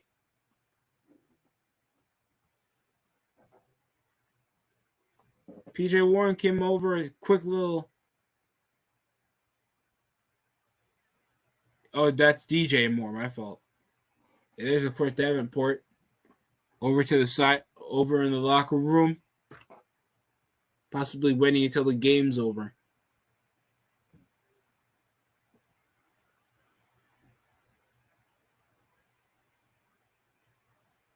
Here comes the handoff. And Chuba Hubbard still not getting stopped. Over at least 2 or 3 yards short. We're back over to the Colts. This time back to the AFC South matchup. And here comes Sam Ellinger. Over collision.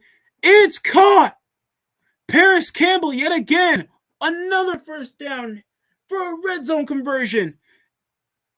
Look at this. Paris Campbell. Great leap and a great catch. Great patience. Does a little rightful gesture for that bomb from Sam Ellinger. And here comes a handoff for Chuba Hubbard. Now we're back to the Dolphins and Jets. And here comes a handoff. It's a first down for the Dolphins.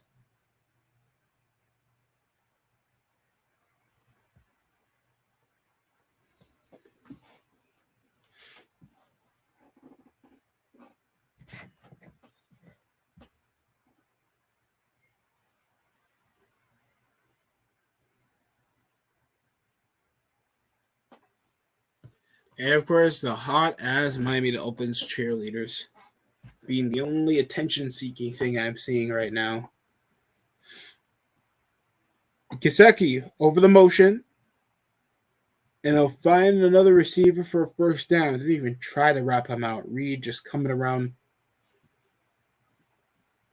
only slapping him out of bounds.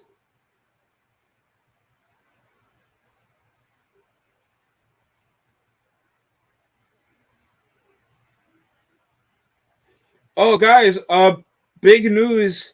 Seems like Gervonta Davis did beat Ortiz to become undisputed champion and retain his WBA lightweight championship. So if anybody is an avid boxing fan and likes Javante Tank Davis, other than his criminal history, he's still a very good boxer. He came off of a massive dub by TKO, no less.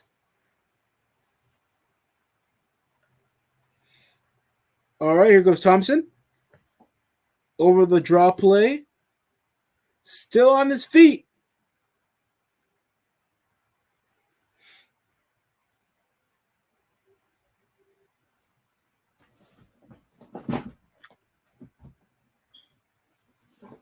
Still have the 4 o'clock slot, guys. I think I'm going to only do the 1 o'clock slot. And here comes the draw again.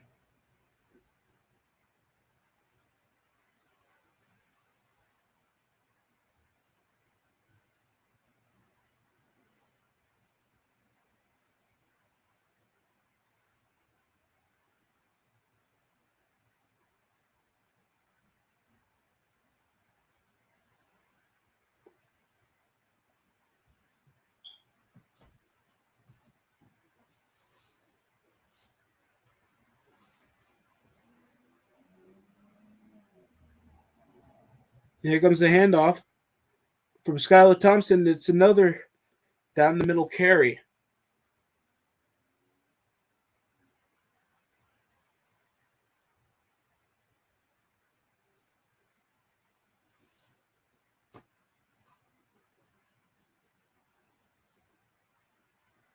Vikings over in red zone territory from the 18. And Kirk Cousins won't be playing. So I guess they're sending out Cousins if he's not hurt.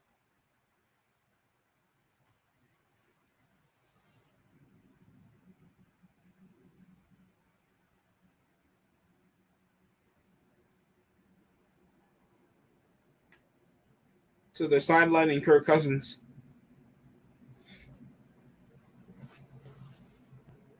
$16-6.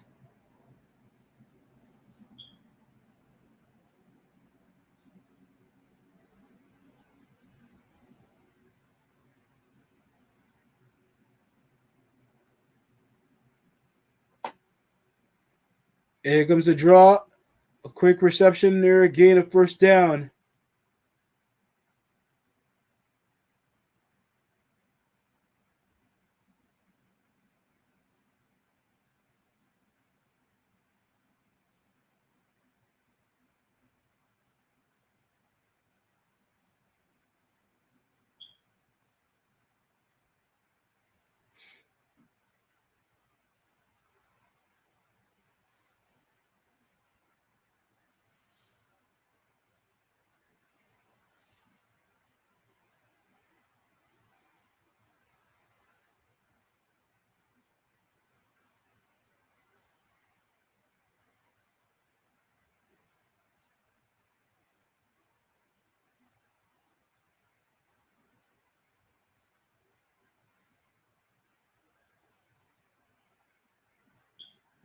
Motions over the left.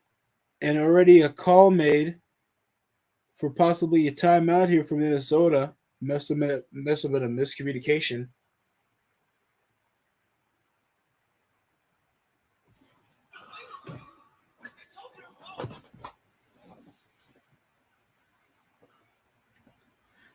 Two timeouts wasted already in the third quarter. What the hell? Did the Jets already want to give up?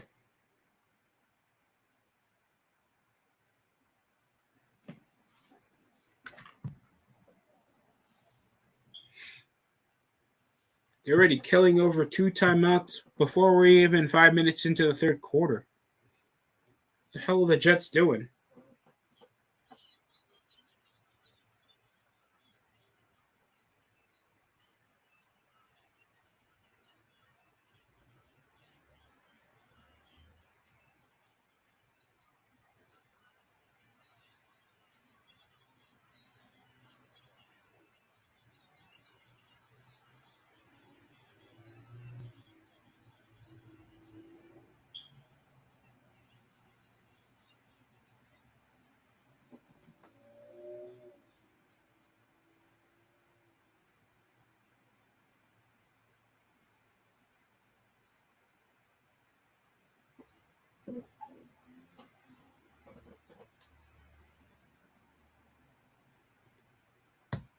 Oh, somebody got hurt off the Chicago side of the field.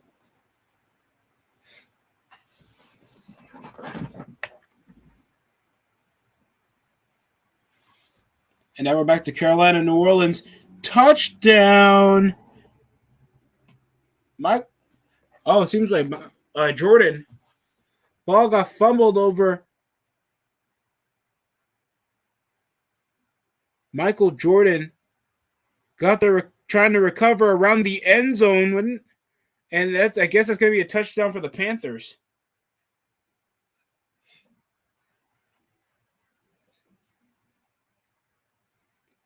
Well, I guess Michael Jordan got the touchdown for the Carolina Panthers after Sam Darnold. Quick play action fake over to the tight end, and it's a gain of 2.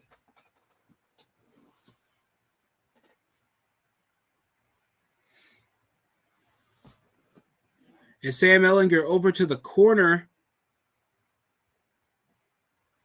It's incomplete. Hill off the option. Over from the wheel. Hill's like off wheel over a wheel route and getting covered by Sauce Gardner and still suffering over an ankle issue. I swear he's using that whenever he's locked down by Sauce Gardner. And tipped. And that's going to be Edmonds. Traymon Edmonds comes with a clutch stop, and Tyreek Hill can barely withstand the pain, still going over to the sideline. And Sauce Gardner getting excited for that like a dick.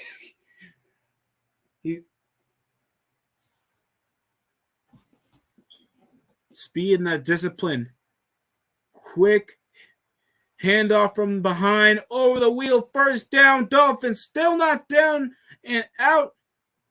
Over at the 29. First down. Miami. Without Tyreek.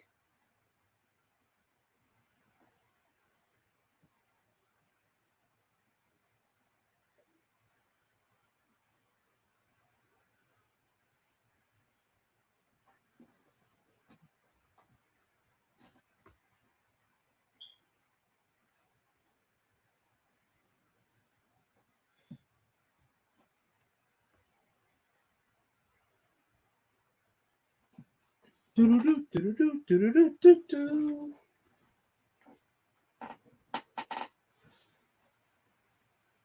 young Lukaku field goal prodigy for the Falcons, and that's going to be good to push this 13-10, 4-point deficit for the Atlanta Falcons. It's still a close game.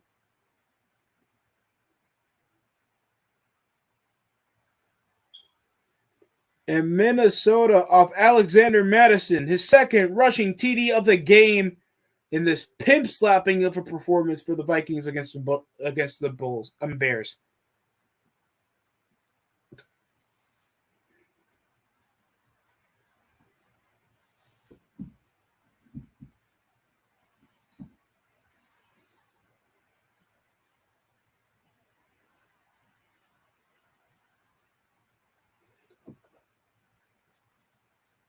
And Bills get a red zone takeaway over the New England Patriots. And Tre'Davious White came with a pick trying to find a corner route receiver. And that was a tough turnover for a red zone possession. Those always hurt. Trying to find, I think that's supposed to be Aguilar.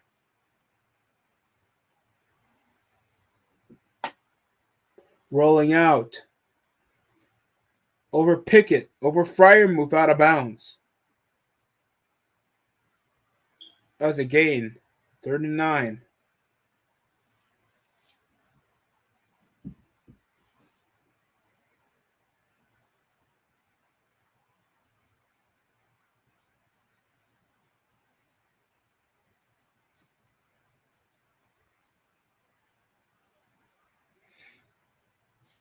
Michael Jordan with his first career touchdown from an offensive lineman like him. 25 TDs, the red zone offense for the Steelers. Over Pickett. trying to scramble through the pocket, but the defense is there, and Myles Garrett. Garrettron comes with a massive sack. Pause.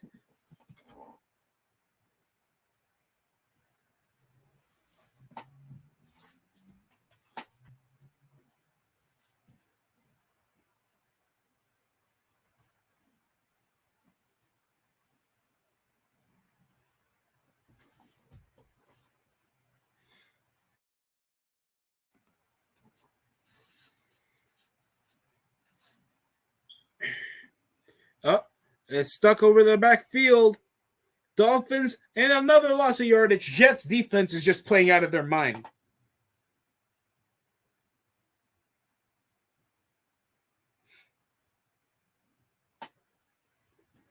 Okay, let's see. One down blocks over the draw. What the hell were they doing? What is the Dolphins offensive line doing? It's like a handoff down the gut. They draw over to the side. Oh my God.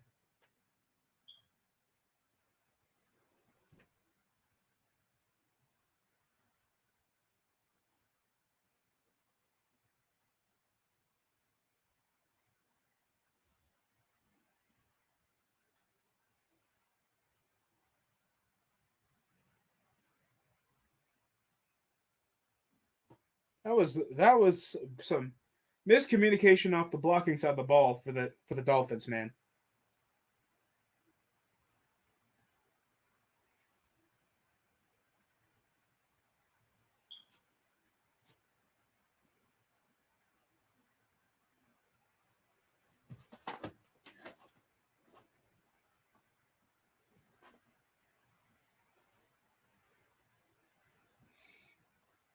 Draws back as Skylar Thompson. Off one leg. It's incomplete.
All right. And Devin McCourty gets a second ever takeaway here in the game. Off the last 3 snaps, this time Devin Singletary gets the ball stripped off Matthew Judon and Devin McCourty. Back in the second half, I haven't seen much of the Bengals and Ravens since the halftime. And here comes Anthony Brown. Rolls out. Hollywood swinging. Dun, dun, dun, dun, dun, dun, dun, dun. I'm kidding. That's not Hollywood Brown. He's on the struggling Cardinals team that they thought they were going to contend. Drops back. Mac Jones. Lobbing over to the end zone. Incomplete.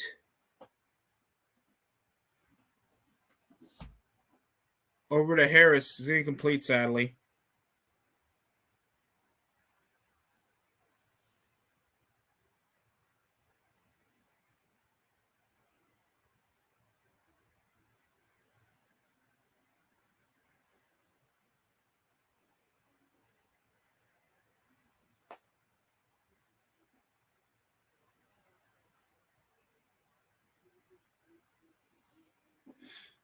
Still 3rd and 8 here. 36 off conversions.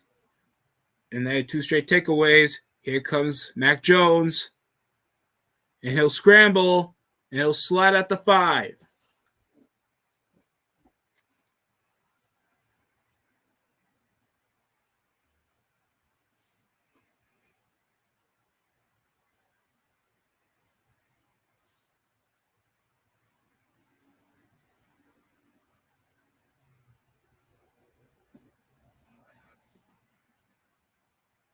And TJ Watt finally gets on the board with his own tackle over Nick Chubb. Of course, final game for JJ Watt in just a few hours. We'll play off against the San Francisco 49ers for the second time. JJ Watt officially retires, guys. I got to say, it's been a great road for JJ with a lot of trials and tribulation with his injury issues. But he's obviously been one of the greatest defensive players of the past decade and showed a stream of dominance that a lot of defensive players don't do, especially around this time where offense is probably the biggest name of the game in this NFL generation. And there's it's good for Nick Folk.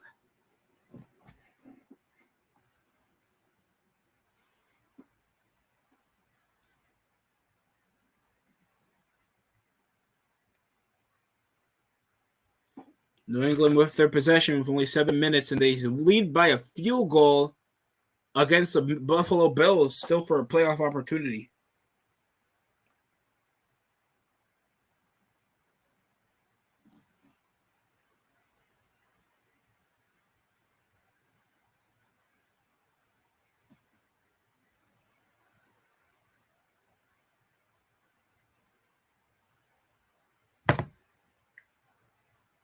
Wait, no coin flip over the wild card round. Oh, what? Overtime?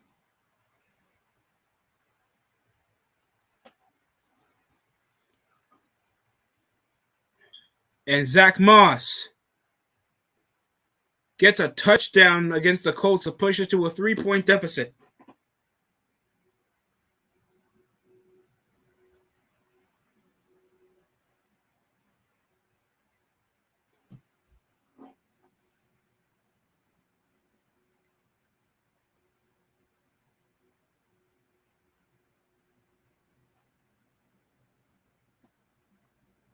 And Deshaun Watson, he'll escape over the field, slide through the 50 at the 45-yard line for Deshaun Watson, getting a first down here for the Browns.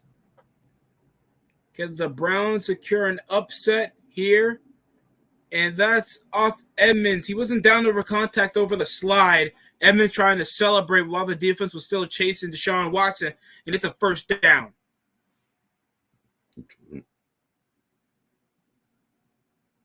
Oh, so he got ruled down by contact. Wait, so how come the midfield is cleaned up while the rest of the side of the field is dirty as shit? Dude, what type of field is Miami cleaning?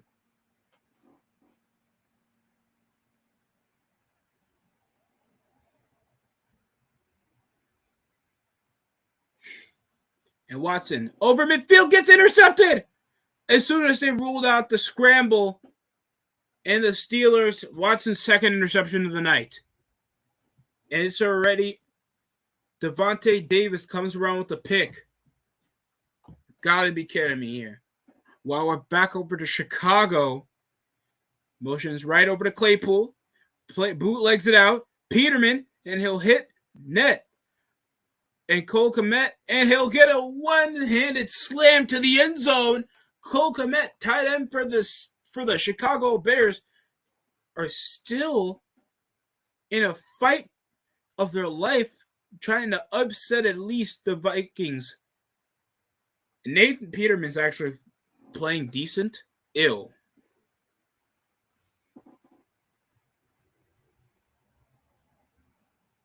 Gross.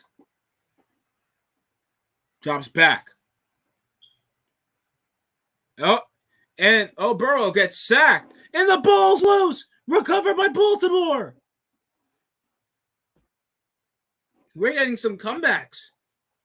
Texans are coming back. Patriots just took the lead. What's happening?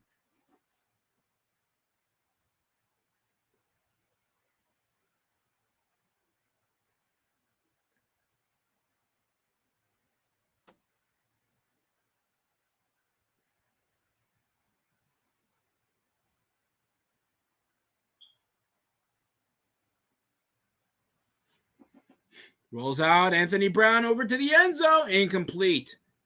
Wilds pistol over to Harris. And it get bunched up over behind the line of scrimmage.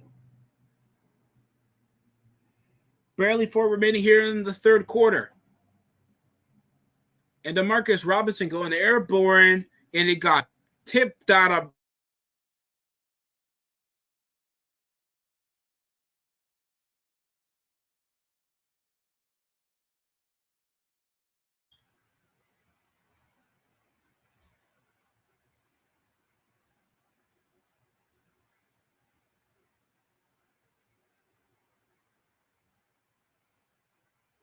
and Anthony Brown with some time in the pocket. And it's incomplete. A fourth down over to Killa. Over the Devontae Davis interception. Trying to hit over the tight end for the flats. And Jordan Warren. That was off Von Bell off the incompletion. And now Justin Tucker over for the extra point, being 34 of the 40.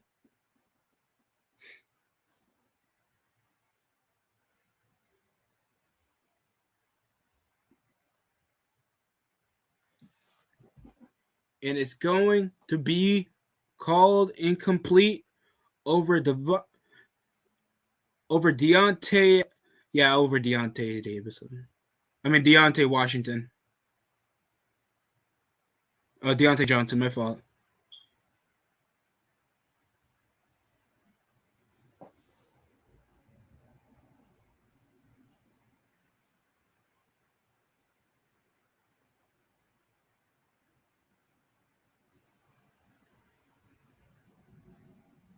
Second and goal here. Can Pittsburgh score? Handoff. Pickett. Finds Warren. Finds Najee Harris. Touchdown Steelers. 2-score lead off the takeaway.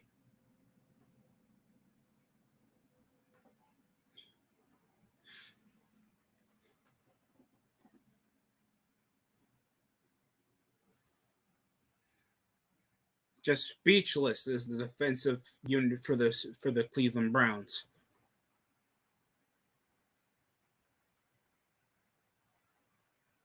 There's the terrible towels flying here. Still trying to get a playoff opportunity. Hey, Sean. I'm not saying that you're biased or worse or anything. Yes, you are. Yeah.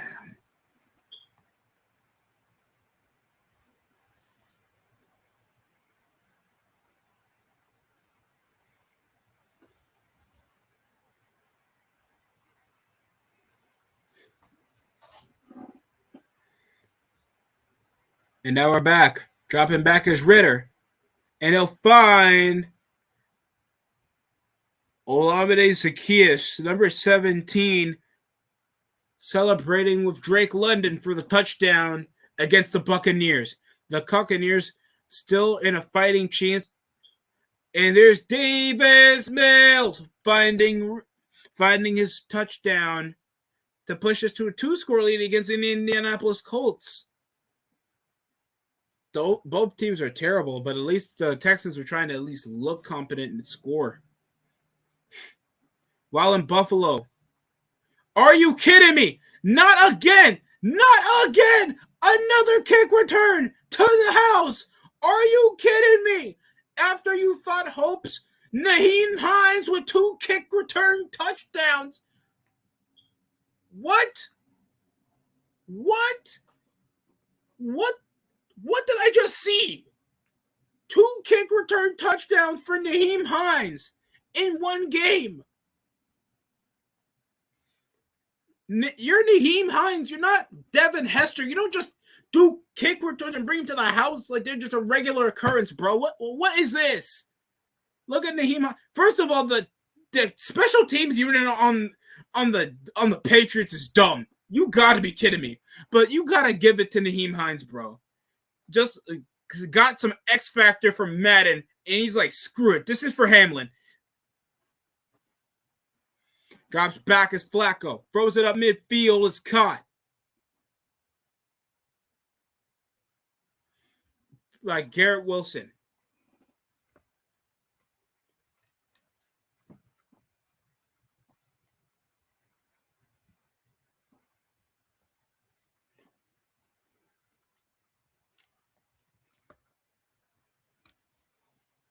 Well, you got to give it to Naheem Hines, bro. That was possibly the most impressive thing I've seen.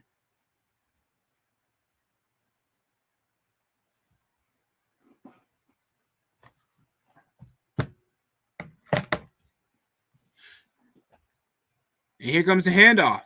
For the Ty Johnson, it's going to be a gain of at least one. Well, what a game with the Bills. Patriots are back near midfield. Mac Jones with some time on his hands. And it, goddamn!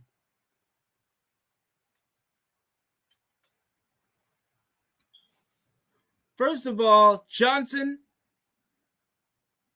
what's wrong with you? You don't try to hit stick a man when the ball is barely caught.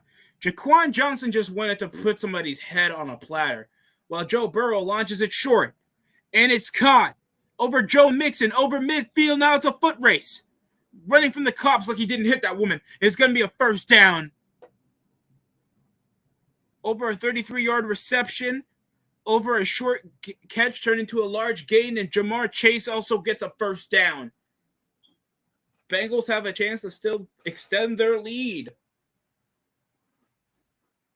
Replaying back to Naheem Hines' amazing kick return. Oh, my God. He had a 96-yard gain off the last one. And my man's hot stepping like it's Deion Sanders on that bitch. I swear to God.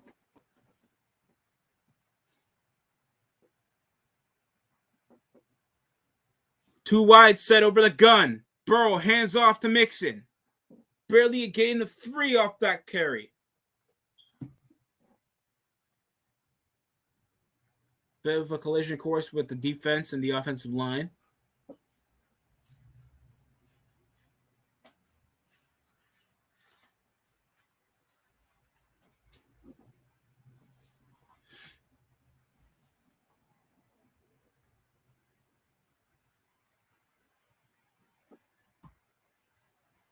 Cincinnati with 2 red zone trips, only a touchdown and a field goal. So they've been at least consistent over their scoring percentage in the red zone.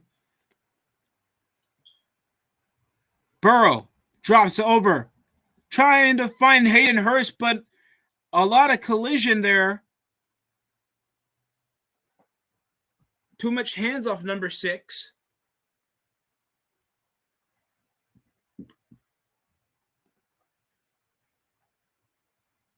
And Zach Taylor having a bit of a conversation with the referee. That's obviously not Patrick Queen.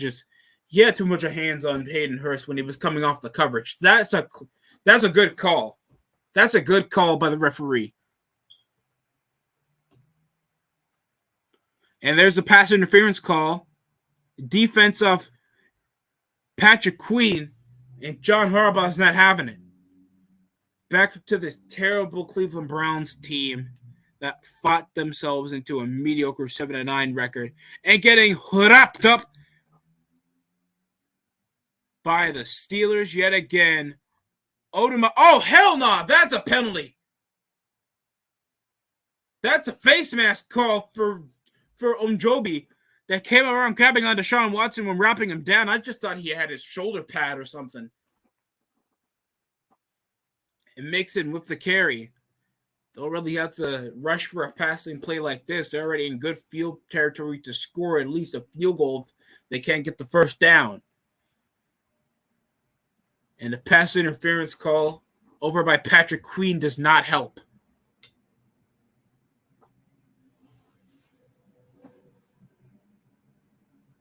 Motion's right. Ozma over for a first down, and the carry is good for Knight. Secondary closes out. Target with Jamar Chase. It's incomplete off 3rd and 7. Smith, a bit handsy over that. Are you sure that's not going to be PI? Yeah. Look how he was already chesting over to the shoulder and the hip. Barely got his hands up until the ball was already off the floor.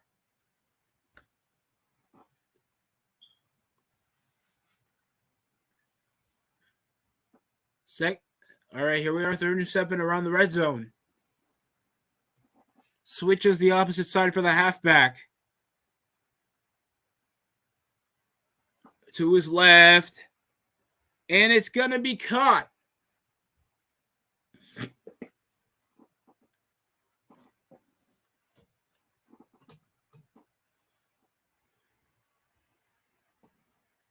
Drops back, draw, over, read option for Josh Allen. And he'll get stopped for a loss of yardage. Back to this crappy Jets and Dolphins game. Motion's right. Knight, RPO. And Flacco gets the incompletion on 3rd and 12. And Allen got stopped off a loss of yardage. And here comes the field goal for the Cincinnati Bengals.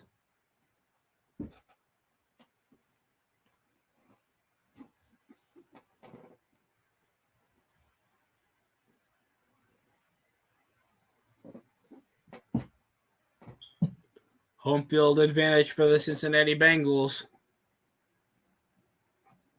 Can the New York Jets finally clean up their act? Don't play conservative and try to take a bit of a risk. Flacco, pressure's coming over Baker. No, that was Bradley Chubb coming over from behind. And there seems to be a flauntry on the field. And the false start with an offensive false start. Are you kidding me?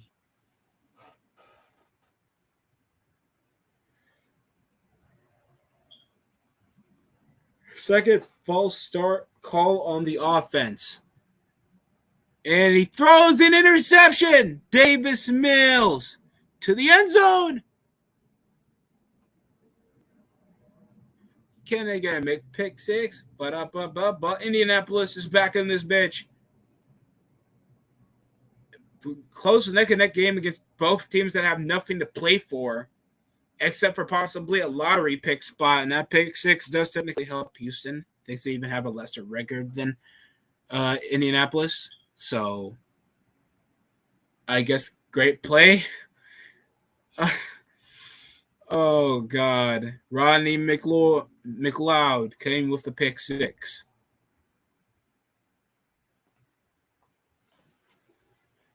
Fourth and 5 for the Jets, 35-yarder. Greg Zuerlein has made 32 with 55 misses. Jesus Christ. And it's going to be good. Skylar Thompson, just a shitty game between two mid-third string quarterbacks with one in concussion protocol. I mean, Jets are confused in the starting position. Tua's just confused in general. My man cannot stay safe. And I gotta blame the concussion protocol and the health committee for what's going on, because that's just ridiculous. What the hell's going on out there? Still, we have near the end of the third quarter. Steelers off just a quarter left, leading by 2 scores against the Cleveland Browns. The watching hour for the Bills and Patriots. Over Naheem Hines, a 2nd and 11 here for Buffalo. Extending their lead here is a given. 2nd and long here with only 2.5 remaining here in the third quarter. Drops back as Allen. Over the gun. Throws it through the gut. And it's caught.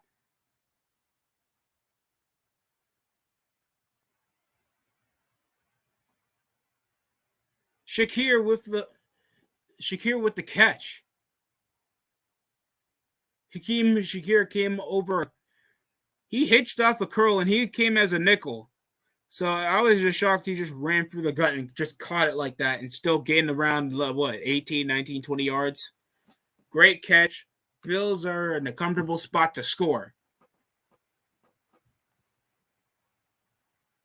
20-plus yards for the first play today. Motions right for Stephon Diggs. Over a double bunch set. Through the pocket.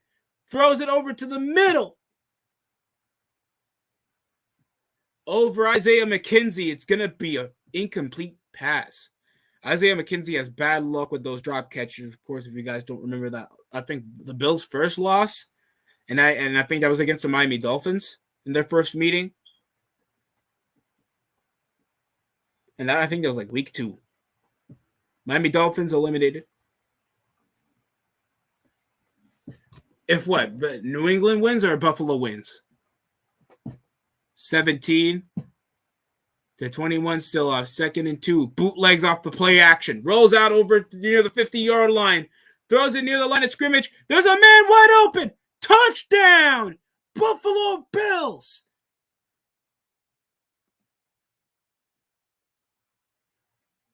You have got to be kidding me. Quick bootleg. Hitches out and find his man like that. I can't snap. I can't snap. Why can't I snap? I'm such a failure. Oh my God. Isaiah Hodgins. Wait, hold up. The Giant?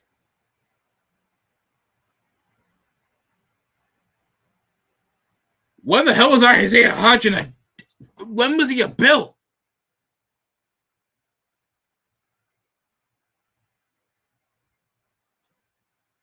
Was this a loan? He hasn't played for the Bills since October.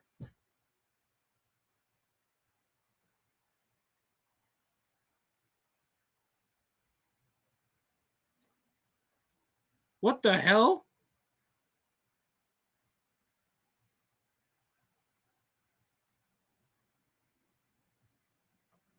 It's either I'm getting something confused or... Yeah, that's weird too, because Isaiah Hodgins, he's been a consistent end zone catcher. He was responsible for that shutout against the Colts off the last week for the Giants, so it's just weird. Drops back. Thompson off the flats. And stops short for Jeff Wilson. Over this tied game with only 12 remaining here in the fourth quarter. And Sauce Gardner. Oh, no, he sidelined. No. Well, Jets, it was fun.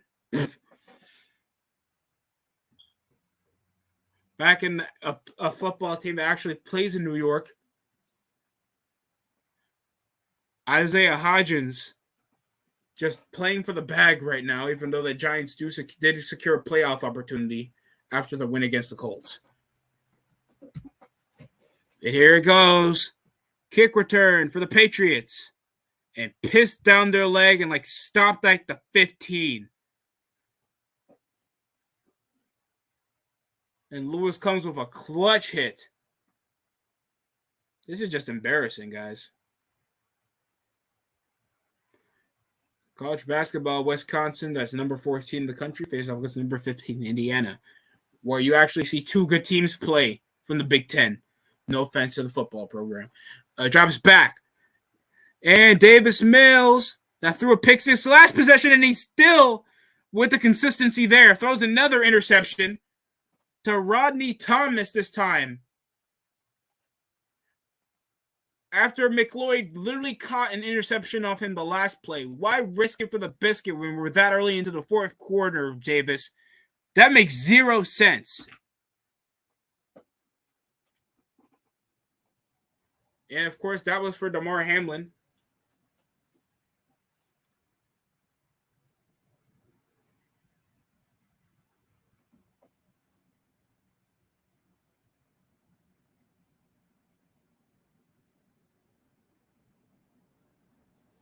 So I see.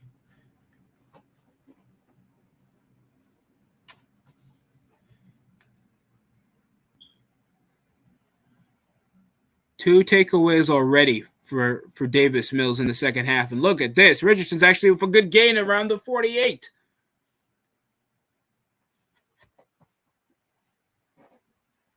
Well, it's a handoff over to Nick Chubb. Up the gut. Sides up. Misses a defender. It's a first down for Nick Chubb. Did they tag him or they extended him? I bet they tagged him. They're going to let Nick Chubb walk, and I don't know why, but I bet he doesn't want to waste his life in Cleveland. Even if they become a playoff contender next season, they need to get rid of him. They need to. It's just a given now. It's just a given. Ship him to Buffalo. Ship him to a team that's struggling to find halfbacks. Please.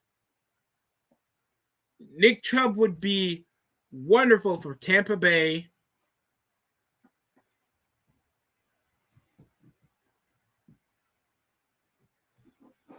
A lot of people throwing up the 3 like it's a gang sign, but no, it's for DeMar Hamlin. Drops back Skylar Thompson, and let it fly. Finding Mike Gesicki. First down, Dolphins. You see what happened when you risk it for the biscuit? That was actually a good throw by Skylar Thompson. We'll see you in the XFL soon, bro.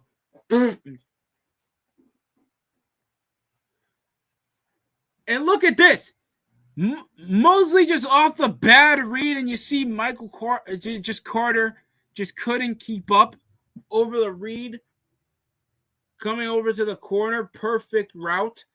What a play by the Dolphins. Both amateur teams, in my opinion. I don't care how the Dolphins did this season.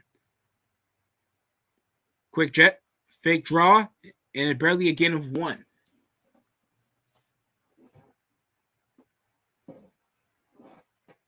And Amari Cooper, I swear that's his first reception of the game.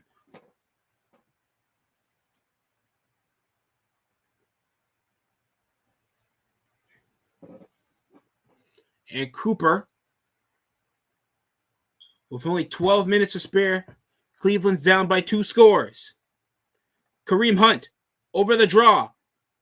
Barely a gain of 2.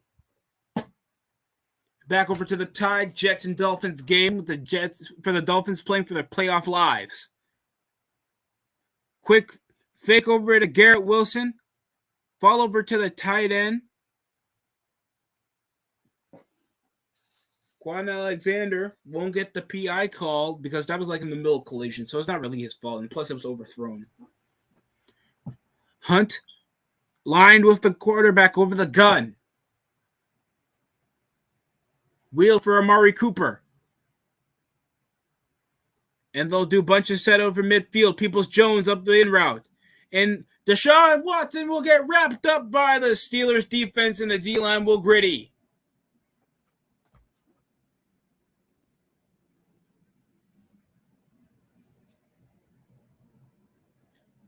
And a personal foul call by the defense. And Cameron Hayward, I felt like he had a clean hit.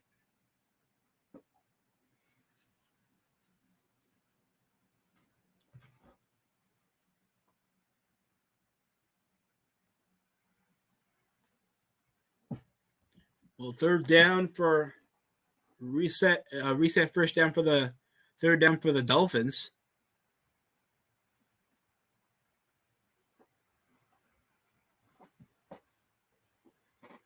Still an opportunity here for the Cleveland Browns over the Cameron Hayward call being reversed.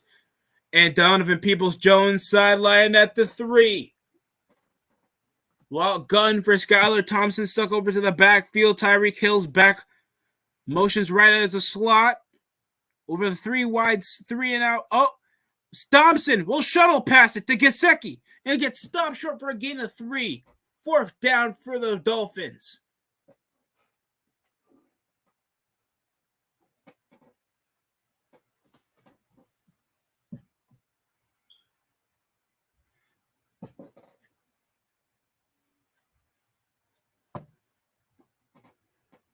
Second and goal here for Cleveland over the short gain over Donovan Peoples-Jones, the last man to catch the ball, trying to escape over Houdini. And that's caught by Nick Chubb over the short catch. Touchdown Browns. First score for the Cleveland Browns in the second half.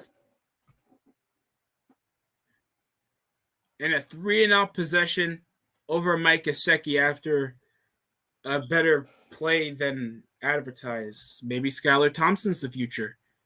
Maybe not, because his peak looks like he only throws around 40 yards. Who the wants that? Yeah, guys, go for Carr. Screw it. I'll be right back, ladies and gentlemen. I'm still going to head to the bathroom.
All right, guys, we're back.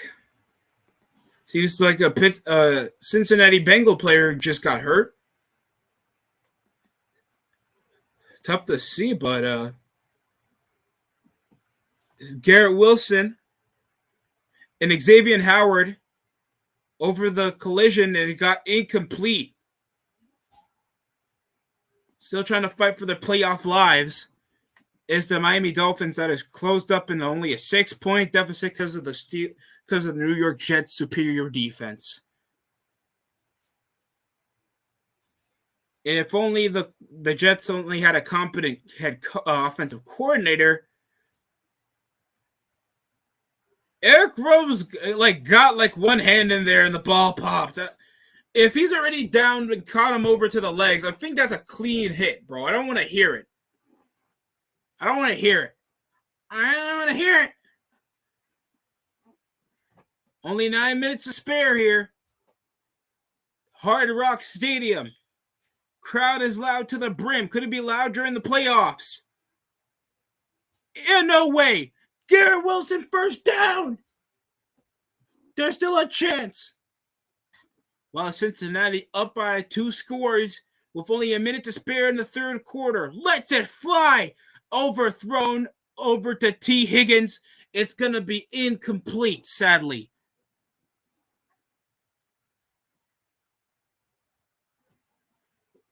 Look at this. Oh, miss. Oh, that was just a catch. That was just a drop catch. That was a dime from Joe Burrow. Obviously, he's upset. While Cleveland can still close out and possibly come back against Pittsburgh. And a quick, why are you going for a screen pass? A 1st and 10 when there's no extra blockers there. And I don't even know how you even overthrow it. Yo, the play calling is so bad in New York, bro. Oh, and Hunter Henry gets the first down off one broken tackle. First down for New England.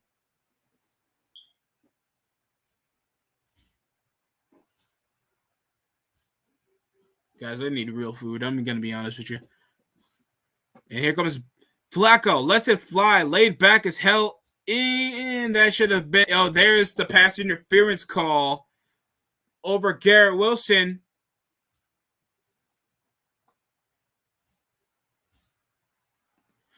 Mike McDaniel, how do you think that was uncatchable? He kept grabbing over him. Yeah, that's pass interference. Discipline your players, man.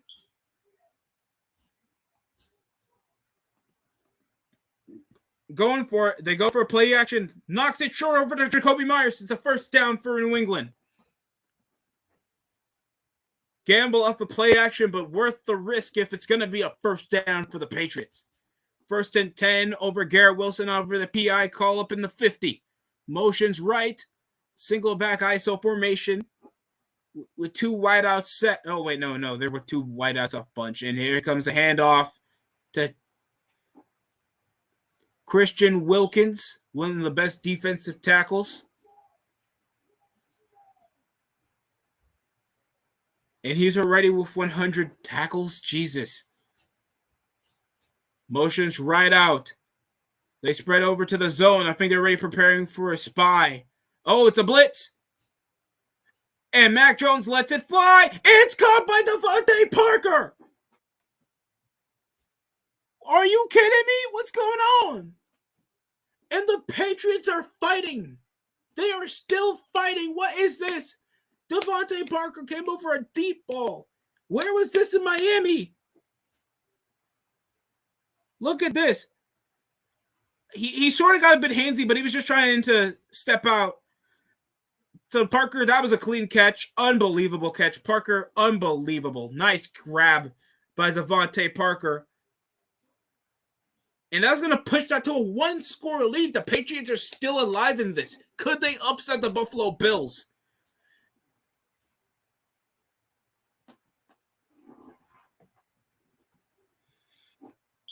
While there's been catches, there's been noticeable drops from both Jets and Dolphins players. And Garrett Wilson comes over to the curl route and is grabbed short. 2-point convert over the motion. Fake jet RPO. And it's going to be stopped a short wide goal. Just go for the field goal, son. Go for the field goal, son. What are you doing, son?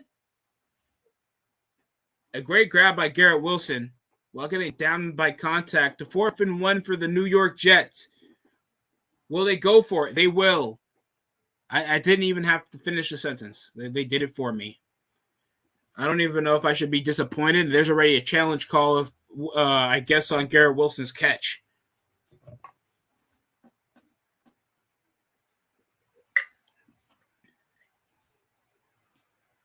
I mean, he did get control of it when the ball hit the ground while he was still with his hands on it.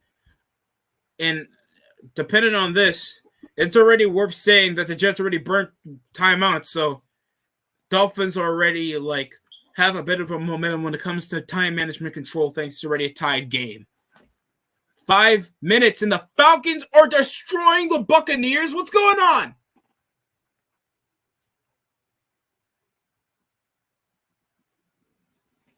While Chicago just is getting decimated by the Minnesota Vikings, not worth watching. Colts are only in a 4-point lead against the Texans. Very entertaining game for who's going to take. While it's still a tied game with 2 minutes, it's 7 apiece. How come they're going back to the Jets? Oh, because there's playoff implications in mind. So that's why. That's why. Just Jesus Christ, guys. Well, we're going to go back to South Florida and see what's going on over Miami. Robert Saleh over the challenge, talking to the referee. Even though it was Chase McDaniels that called over the incompletion, and can the challenge stand? If this doesn't, Miami only has one timeout remaining.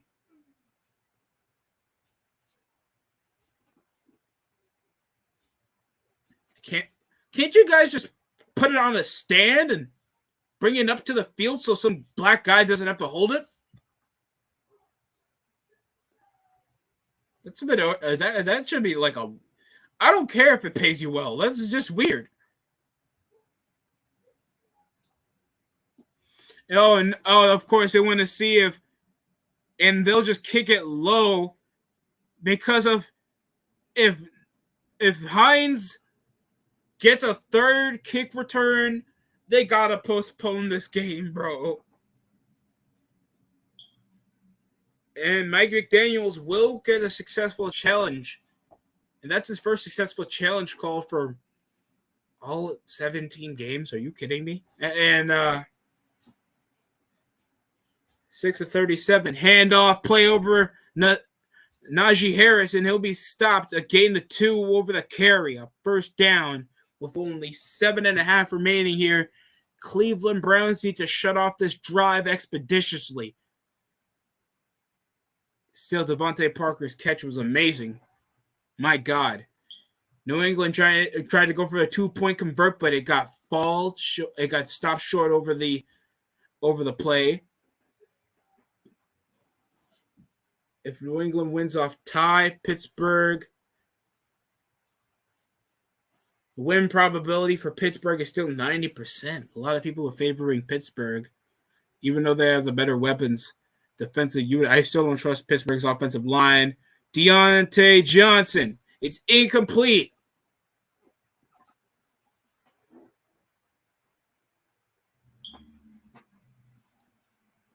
He cuts over to a scoop route. No, it was a post. And he was pushing over the wideout. Yeah, you should have thrown that earlier.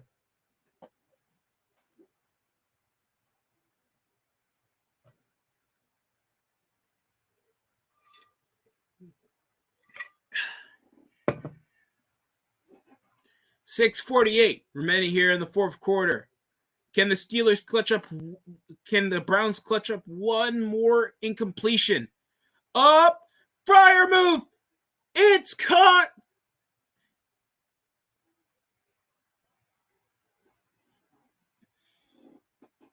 Oh no, it's Hayward. What a catch. What a clutch deep ball to push them near the red zone. The Steelers could possibly extend their lead. What a stress reliever by Pittsburgh.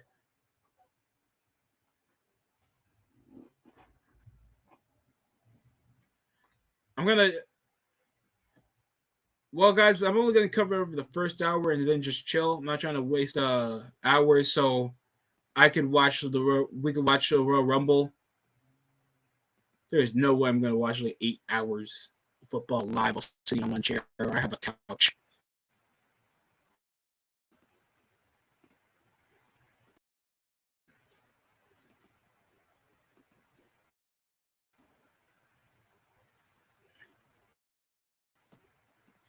And Jeff Wilson down over the sideline with one blocker to beat. And it's a first down for Miami after an unsuccessful drive by New York. Baltimore seeding scenarios. If they win 5th seed, the Chargers got to lose. They could get 6th seed if the Chargers lose.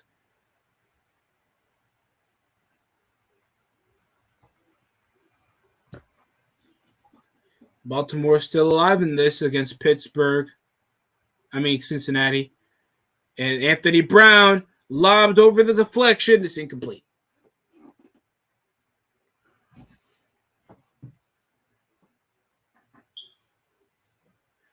Then Sam Hubbard was close off the interception, No, that's Wilson. My fault.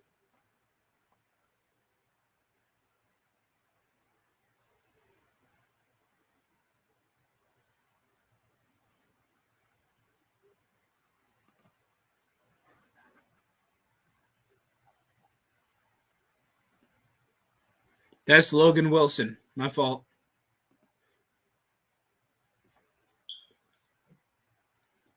Najee Harris gets a short gain over that possession.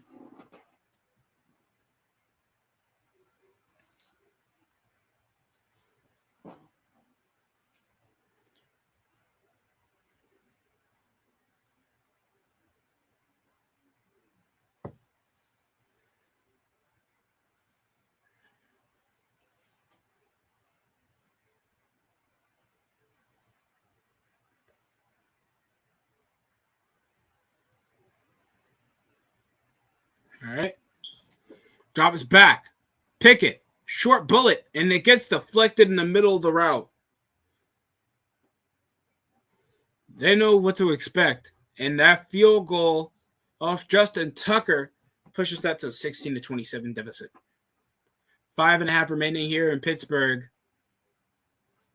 3rd and 8 now over a red zone possession.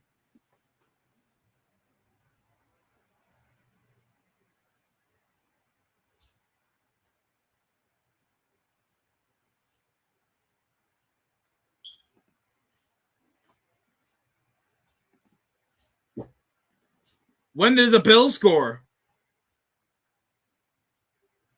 And Pickett, and he'll get the completion back to Hayward for a second grab of the drive.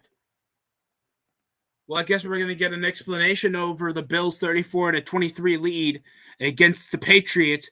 With some time, got hit over the throw, and he'll find Stephon Diggs for the touchdown, 35-23, with only 8:51 remaining here in the game.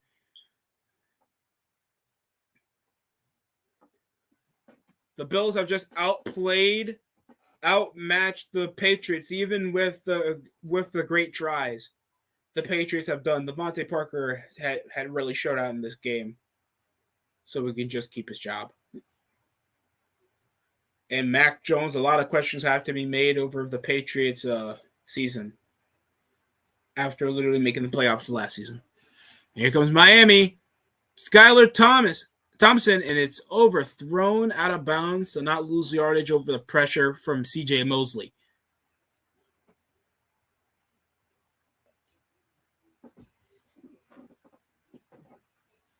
Under 5 minutes remaining. 2nd and goal now off the Hayward reception.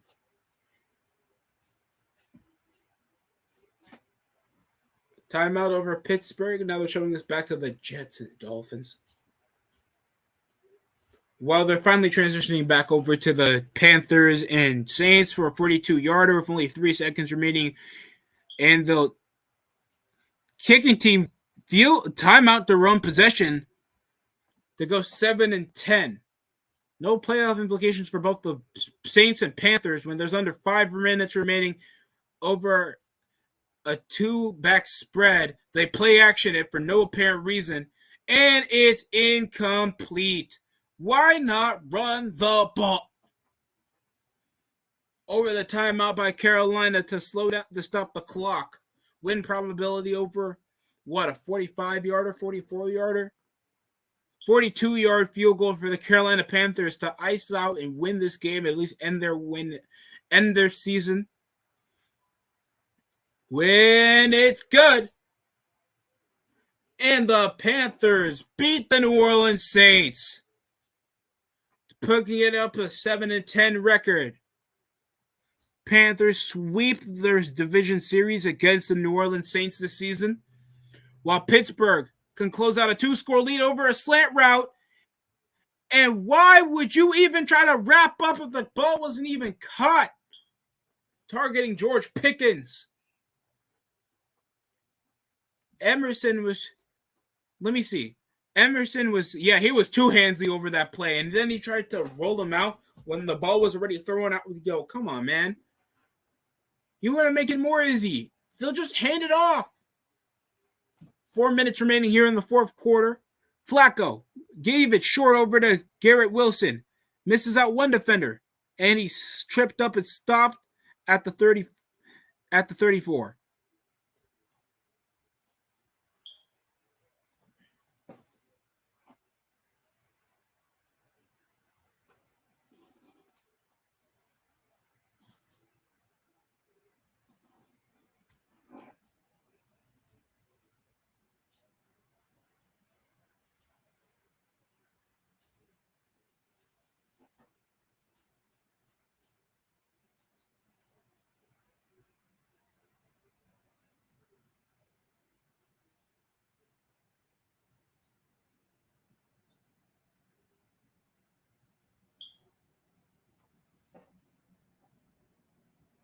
Niners are already off the division link, and the Cardinals are already a lost cause. I wouldn't stress over that. I'm not going to lie. There's not much to stress over for most of the other division games. Hold up, guys. If you want any silky do-rags from Vincent Kennedy McMahon, give him an email because he's back as the board of directors. And Derek Watt, tight end for the Steelers, hits a touchdown for the Steelers. Not TJ Watt.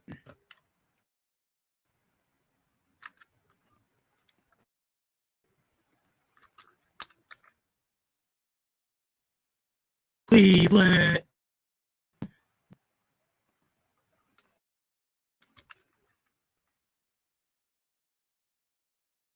Well, guys, let's see what else is happening. There's not really that much of playoff implications. The Commanders are already eliminated. Chargers are just going to have a seed change if that happens. The only playoff implications is Detroit and Green Bay to see who's going to lock over the 7th seed. Because Tampa already just sealed their own fate here, bro.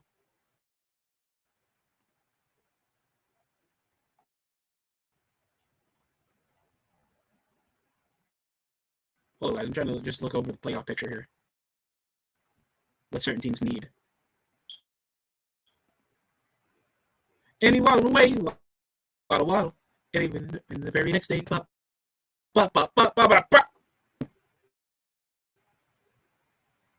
So Monday night. So the Sunday night game is very important for today, guys. And Deontay Johnson clinches out with the corner for a massive 2-point conversion, and Pittsburgh just possibly sealed the game against Cleveland. Motions right out. Skylar Thompson. Did they fake the handoff because he just scrambled with it as soon as he held on? I don't even know what was the game plan there. Yo, this was a sorry football game, man. This is a sorry football game if I've ever seen one. And here comes the kick, and here comes the punt.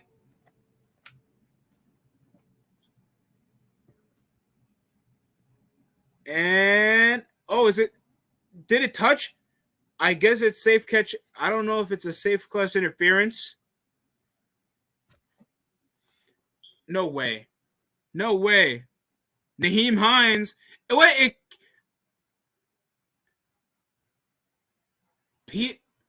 it seems like Peter got the ball hitting over his foot and it's going to get recovered by New England. So New England has a chance to get the football. New England's number seed clinch the number 7 seed with a win, or Miami loses. That still could be possible for New England to win. And Miami could have just F up there after that game plan I just saw with Skylar Thompson. I don't want the Dolphins to make the playoffs. I don't. Tua would just die just by watching it anyway. And here comes the handoff. And oh my God! First down over Harris. First down for the Patriots. The Lolly Lule.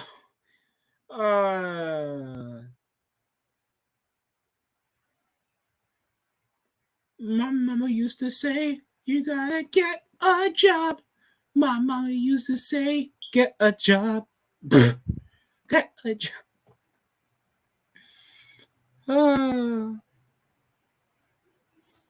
that's Kevin Harris with the first down. And New England with an opportunity of a lifetime. Jacoby Myers breaks over one tackle over the sidelines with the stiff arm, and there's Laundry on the field, possibly a face mask call.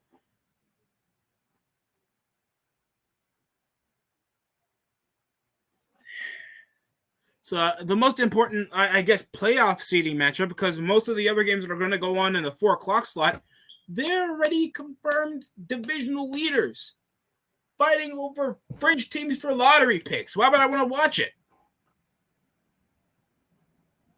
So I guess I'm gonna watch the Niners game. I am. See what the Chargers are gonna do.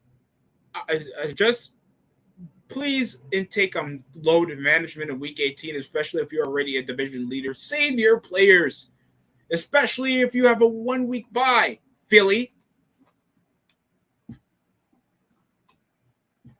Motions right over to Devontae Parker. And a lob short, but Butterfingers by Kendrick Bourne. Some are born to fly. Some are born to drop balls. 'Cause you're not a man, bitch. Some are born to fly. I was born to say. Shout out to Matt Seidel, bro. I still remember that theme song. So Atlanta just decimated Tampa Bay for what, the second time? Just swept them in the season series. And a short carry for Derek Johnson. Patriots are down by 2 scores. And Jalen Waddle is literally wobbling.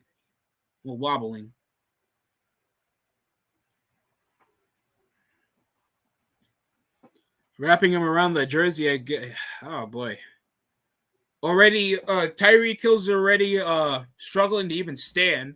I bet he's just doing that because Sauce Gardner keeps covering him up. And now with Jalen Waddle, that's 2 offensive weapons for the Dolphins already out of the picture. Mac Jones drops back with a chance. And it's intercepted. Oh, yep. And Mac Morano, linebacker for the Bills, down the field, gets stopped around the 40. And that's going to be an interception. The Bills Mafia is out. Just completely going berserk here. That could clinch out the. I think it's still in the conversation. The Patriots could still clinch over a 7th seed if the Dolphins lose by tiebreaker, and or it still can go to the Steelers because they're winning their game. So there's just no doubt. And Jason Sanders, the longest career field goal, going for 56 yards in this boring-ass game. 1.5 minutes remaining. 2nd and 9 here. Motion's right. And it's a handoff. Oh! And Lockman.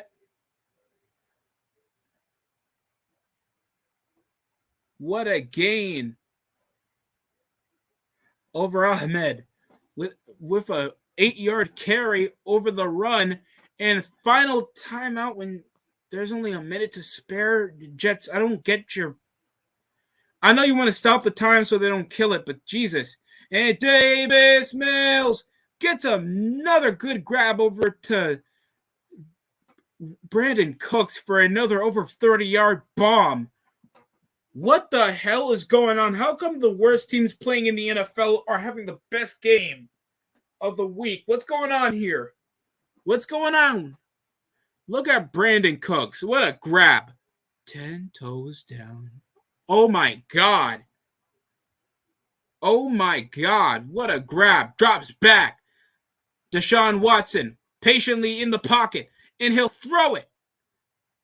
It's caught by David Njoku. Still a chance over a 2-score deficit with under 2.5 minutes remaining. They won 3 straight. Then went on a 3-game losing streak. And that's after Tua literally put them, in a 5-game losing streak. And then they lost 4 straight. And now they're fighting for wild card implications. After what? They were like the second best team in the NFC East. And look at that! Quentin Williams! You gotta be kidding me. You gotta be kidding me, son. Now, look at that. Clutching that.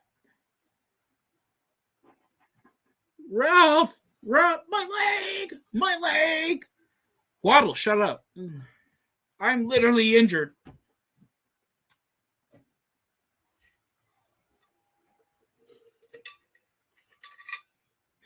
All right. 25 seconds remaining. Not trying to risk over the field goal. Not trying to risk overtime and final timeout. Remaining here for Miami. Using their second one in the game. With 23 seconds remaining.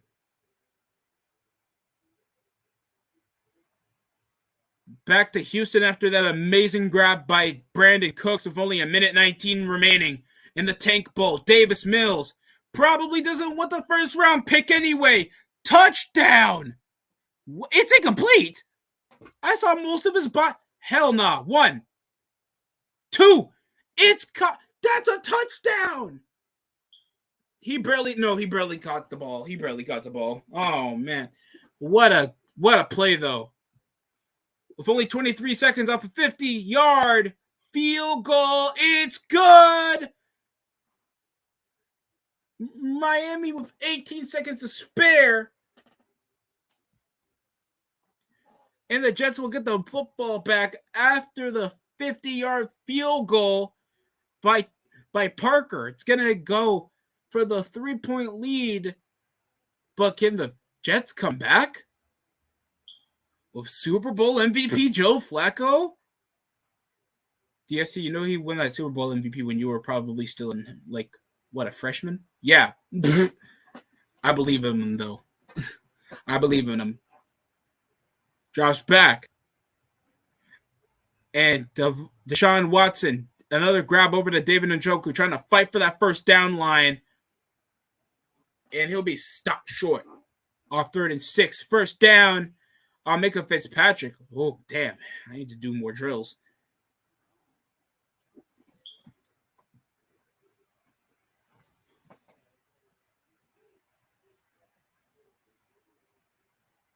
Drops back. Rolling out over his right. There's already a flag on the play, but the play is still live. Incomplete. What's the call?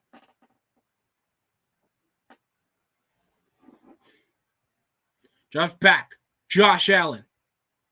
Over the play. It'll roll it out. I feel like his foot was still over the line of scrimmage. And an dropped pass. Gabriel Davis over the deep ball. Could have iced this game with only 3:37 remaining. AFC East. That was a perfectly thrown ball. That's the second time it happened, bro. I don't think the other one was from Josh Allen. That came off a decent throw. All right, and here we go. Berrios is there to kick for the kick return. Could we get Nyheim Hines syndrome here in the AFC East? Bum-ass white boy. And there's a whistle blown, but I don't know why. Stopped at the 31. And what was the call on? 13 seconds remaining.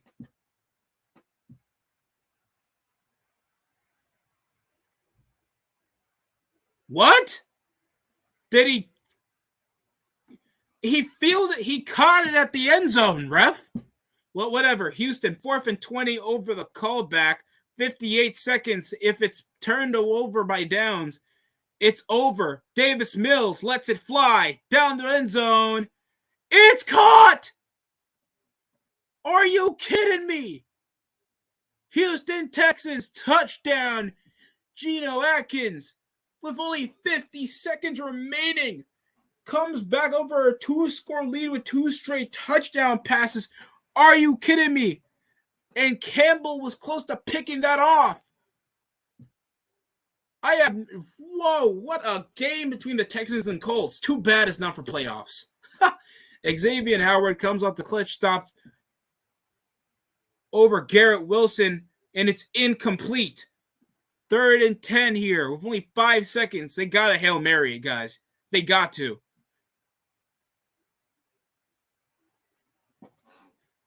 Get your pick'ems ready, ladies and gentlemen, because you're probably losing.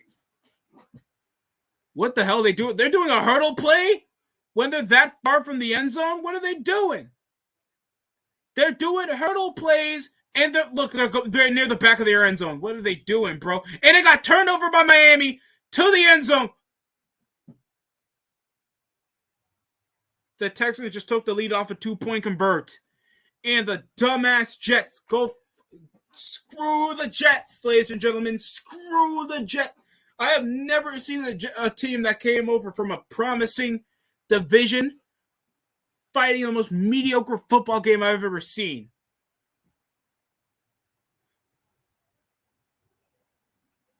You have got to be kidding me. And that's for playoff implications. While 2 teams fighting for possibly a lottery spot is having the best game out of the 1 o'clock slot. Are you kidding me? Brandon Cook's killing it.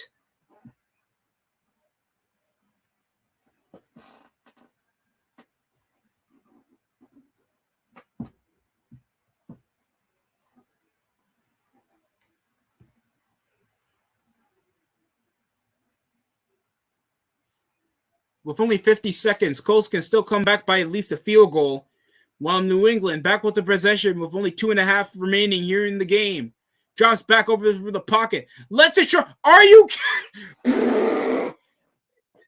Yo. I don't feel bad. I don't feel bad at all, bro. I don't feel bad. No. Jesus, take the wheel. 40 seconds remaining. The Mac Jones trying to throw it over to the halfback for a short gain. Ball literally slipped out of his hands and got picked off by the defender. Oh! Let me see your war face. Go. Intercepted. I have never seen crap like that in my life, man. I have never seen so many pissed away deficits than the Patriots. And that's next to the Raiders that they lost to. Well, it looks like the Steelers have really clinched up possibly another chance to win the seventh seed again. This is, I don't know if I can say this is consistent or mediocre. 4th and 25 here for Deshaun Watson with only 10 seconds to spare. Drops back. Going for a prayer off a broken tackle. Rolls out. Trying to play Houdini. Hey, Cam Hayward with the clutch sack to close out this game. Dropping back is Sam Ehlinger. And throws it off the ground and pass. 3rd and 10. Who's going to win this game between the Colts and Texans for this tank bowl? 28-14, Steelers beat the Cleveland Browns. And with Miami winning this game and Buffalo just destroying the Patriots, kind of a shoe-in for this, while the Jaguars just came out of nowhere in the second half of the season and clutched up the AFC South after beating the Titans. Ehlinger launches it short to not Jonathan Taylor.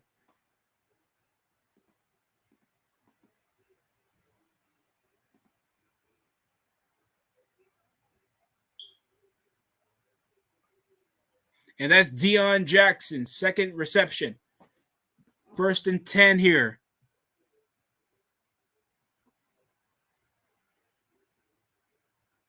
Baltimore. They just clutch up at least the 6th seeding. That's practically what's going to happen when they lose. Put Matt Ryan on, please. Anthony Brown over alone in the gun. 6 minutes remaining here in the 4th quarter. rolls out over his left, like every other quarterback did today, and it's incomplete. Well, it's 1st and 10 over the first down from Deion Jackson. This time it's caught. Damn! And Woods, even though he got like freight trained by 2 defenders, yet he still caught the ball. Indianapolis off the catch. That was a great grab by Jelani Woods. Through the pocket, Ellinger throws it over to the curl, finds Paris Campbell. He's out of bounds. The clock has stopped. Colts don't have to waste a timeout. A field goal can win this game, but they need a yard. They need at least a short play for some massive yards if they could at least hit it around like 51 yards or something. There is no Desmond King off the last tackle.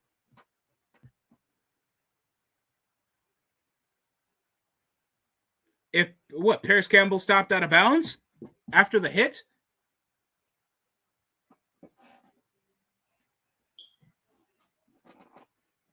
Well, let's see. Campbell, we're about to reach his footing out of bounds, and his elbow went down around the sideline, and the rest of the body followed through with it. We don't know if it's a catch out of bounds.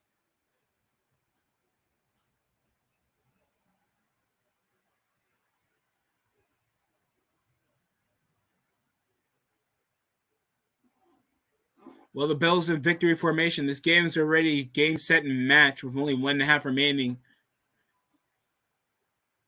Tough luck for Damar Hamlin that he's not here to play, but at least he gets to see his team right up in the sunset with a massive win and a clinch of the AFC East. Well, and it doesn't matter if the 2 seed in the AFC. Guess what? Because they don't get a bye. They still get to play wild card. That's fucked. I'm not going to lie. Let them play the 7th seed or some shit. I mean, they are, but still. And they'll spike. Victory formation here for the Bills. 3rd down here.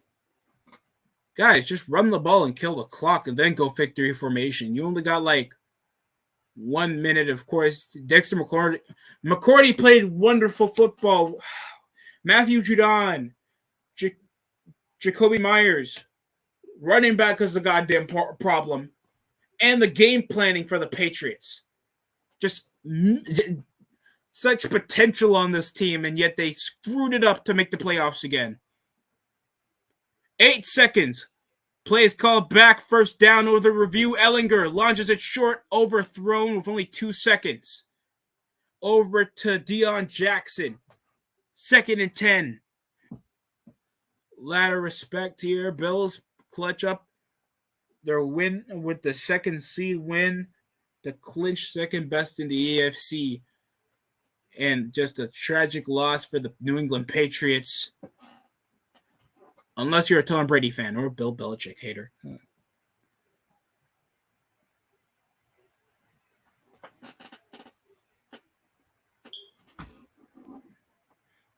2 seconds. Drops back. And here comes Ellinger. He'll say a prayer and throw one too. Ball's tipped incomplete, and the Texans pick up their win against the Indianapolis Colts in an improbable comeback, 32-31. What a game. What a game. Jeff Saturday, it's something called, it's the color pink, and it looks like a slip.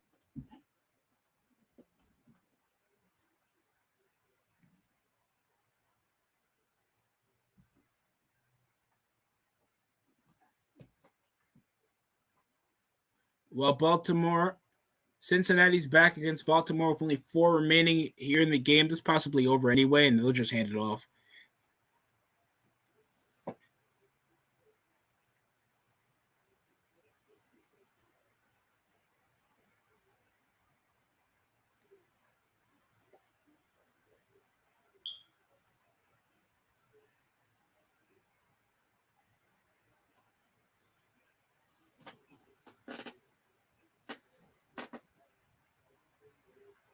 So only Cincinnati and Baltimore is our final game of the hour. And we'll close up the stream here, guys. I'm trying to save up hours for the Royal Rumble, and Super Wildcard Weekend is 1 week away. So, and here comes the punt back over to Baltimore. I'm not trying to do the accent.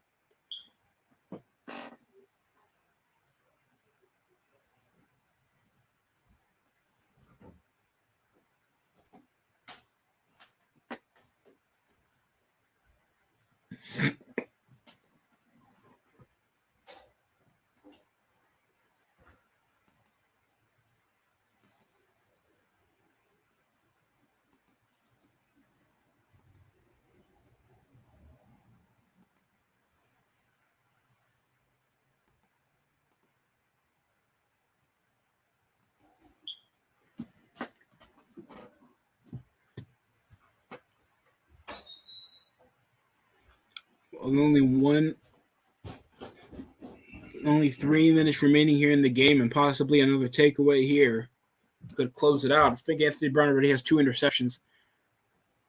Quick little hip movement. It's caught. Oh, and on the ball strip. Yep. Yeah. Cincinnati recovers over a strip ball that could have been an over 30-yard reception, guys. I would just clock out of this one if that's the case. The game is practically over off like, well, this is the 4th takeaway. Yeah, 4th takeaway over Baltimore. They've barely been consistent over their possessions, guys. We probably know Cincinnati's going to come back off this one. I'm gonna just pick up the massive win on this one. If they just tripped over the ball, they couldn't even handle like trying to get some positive yardage. Hell, they probably come 2 first downs. They're already gonna do victory formation and get it over with. So I guess that's gonna be it for the 1 o'clock slot. I want to thank everybody that took their time, even if it wasn't for a long time, to watch the stream. And if your favorite team is playing or won or lost, good for you. Thanks for watching the DST show. Like, comment, subscribe. That's it for me.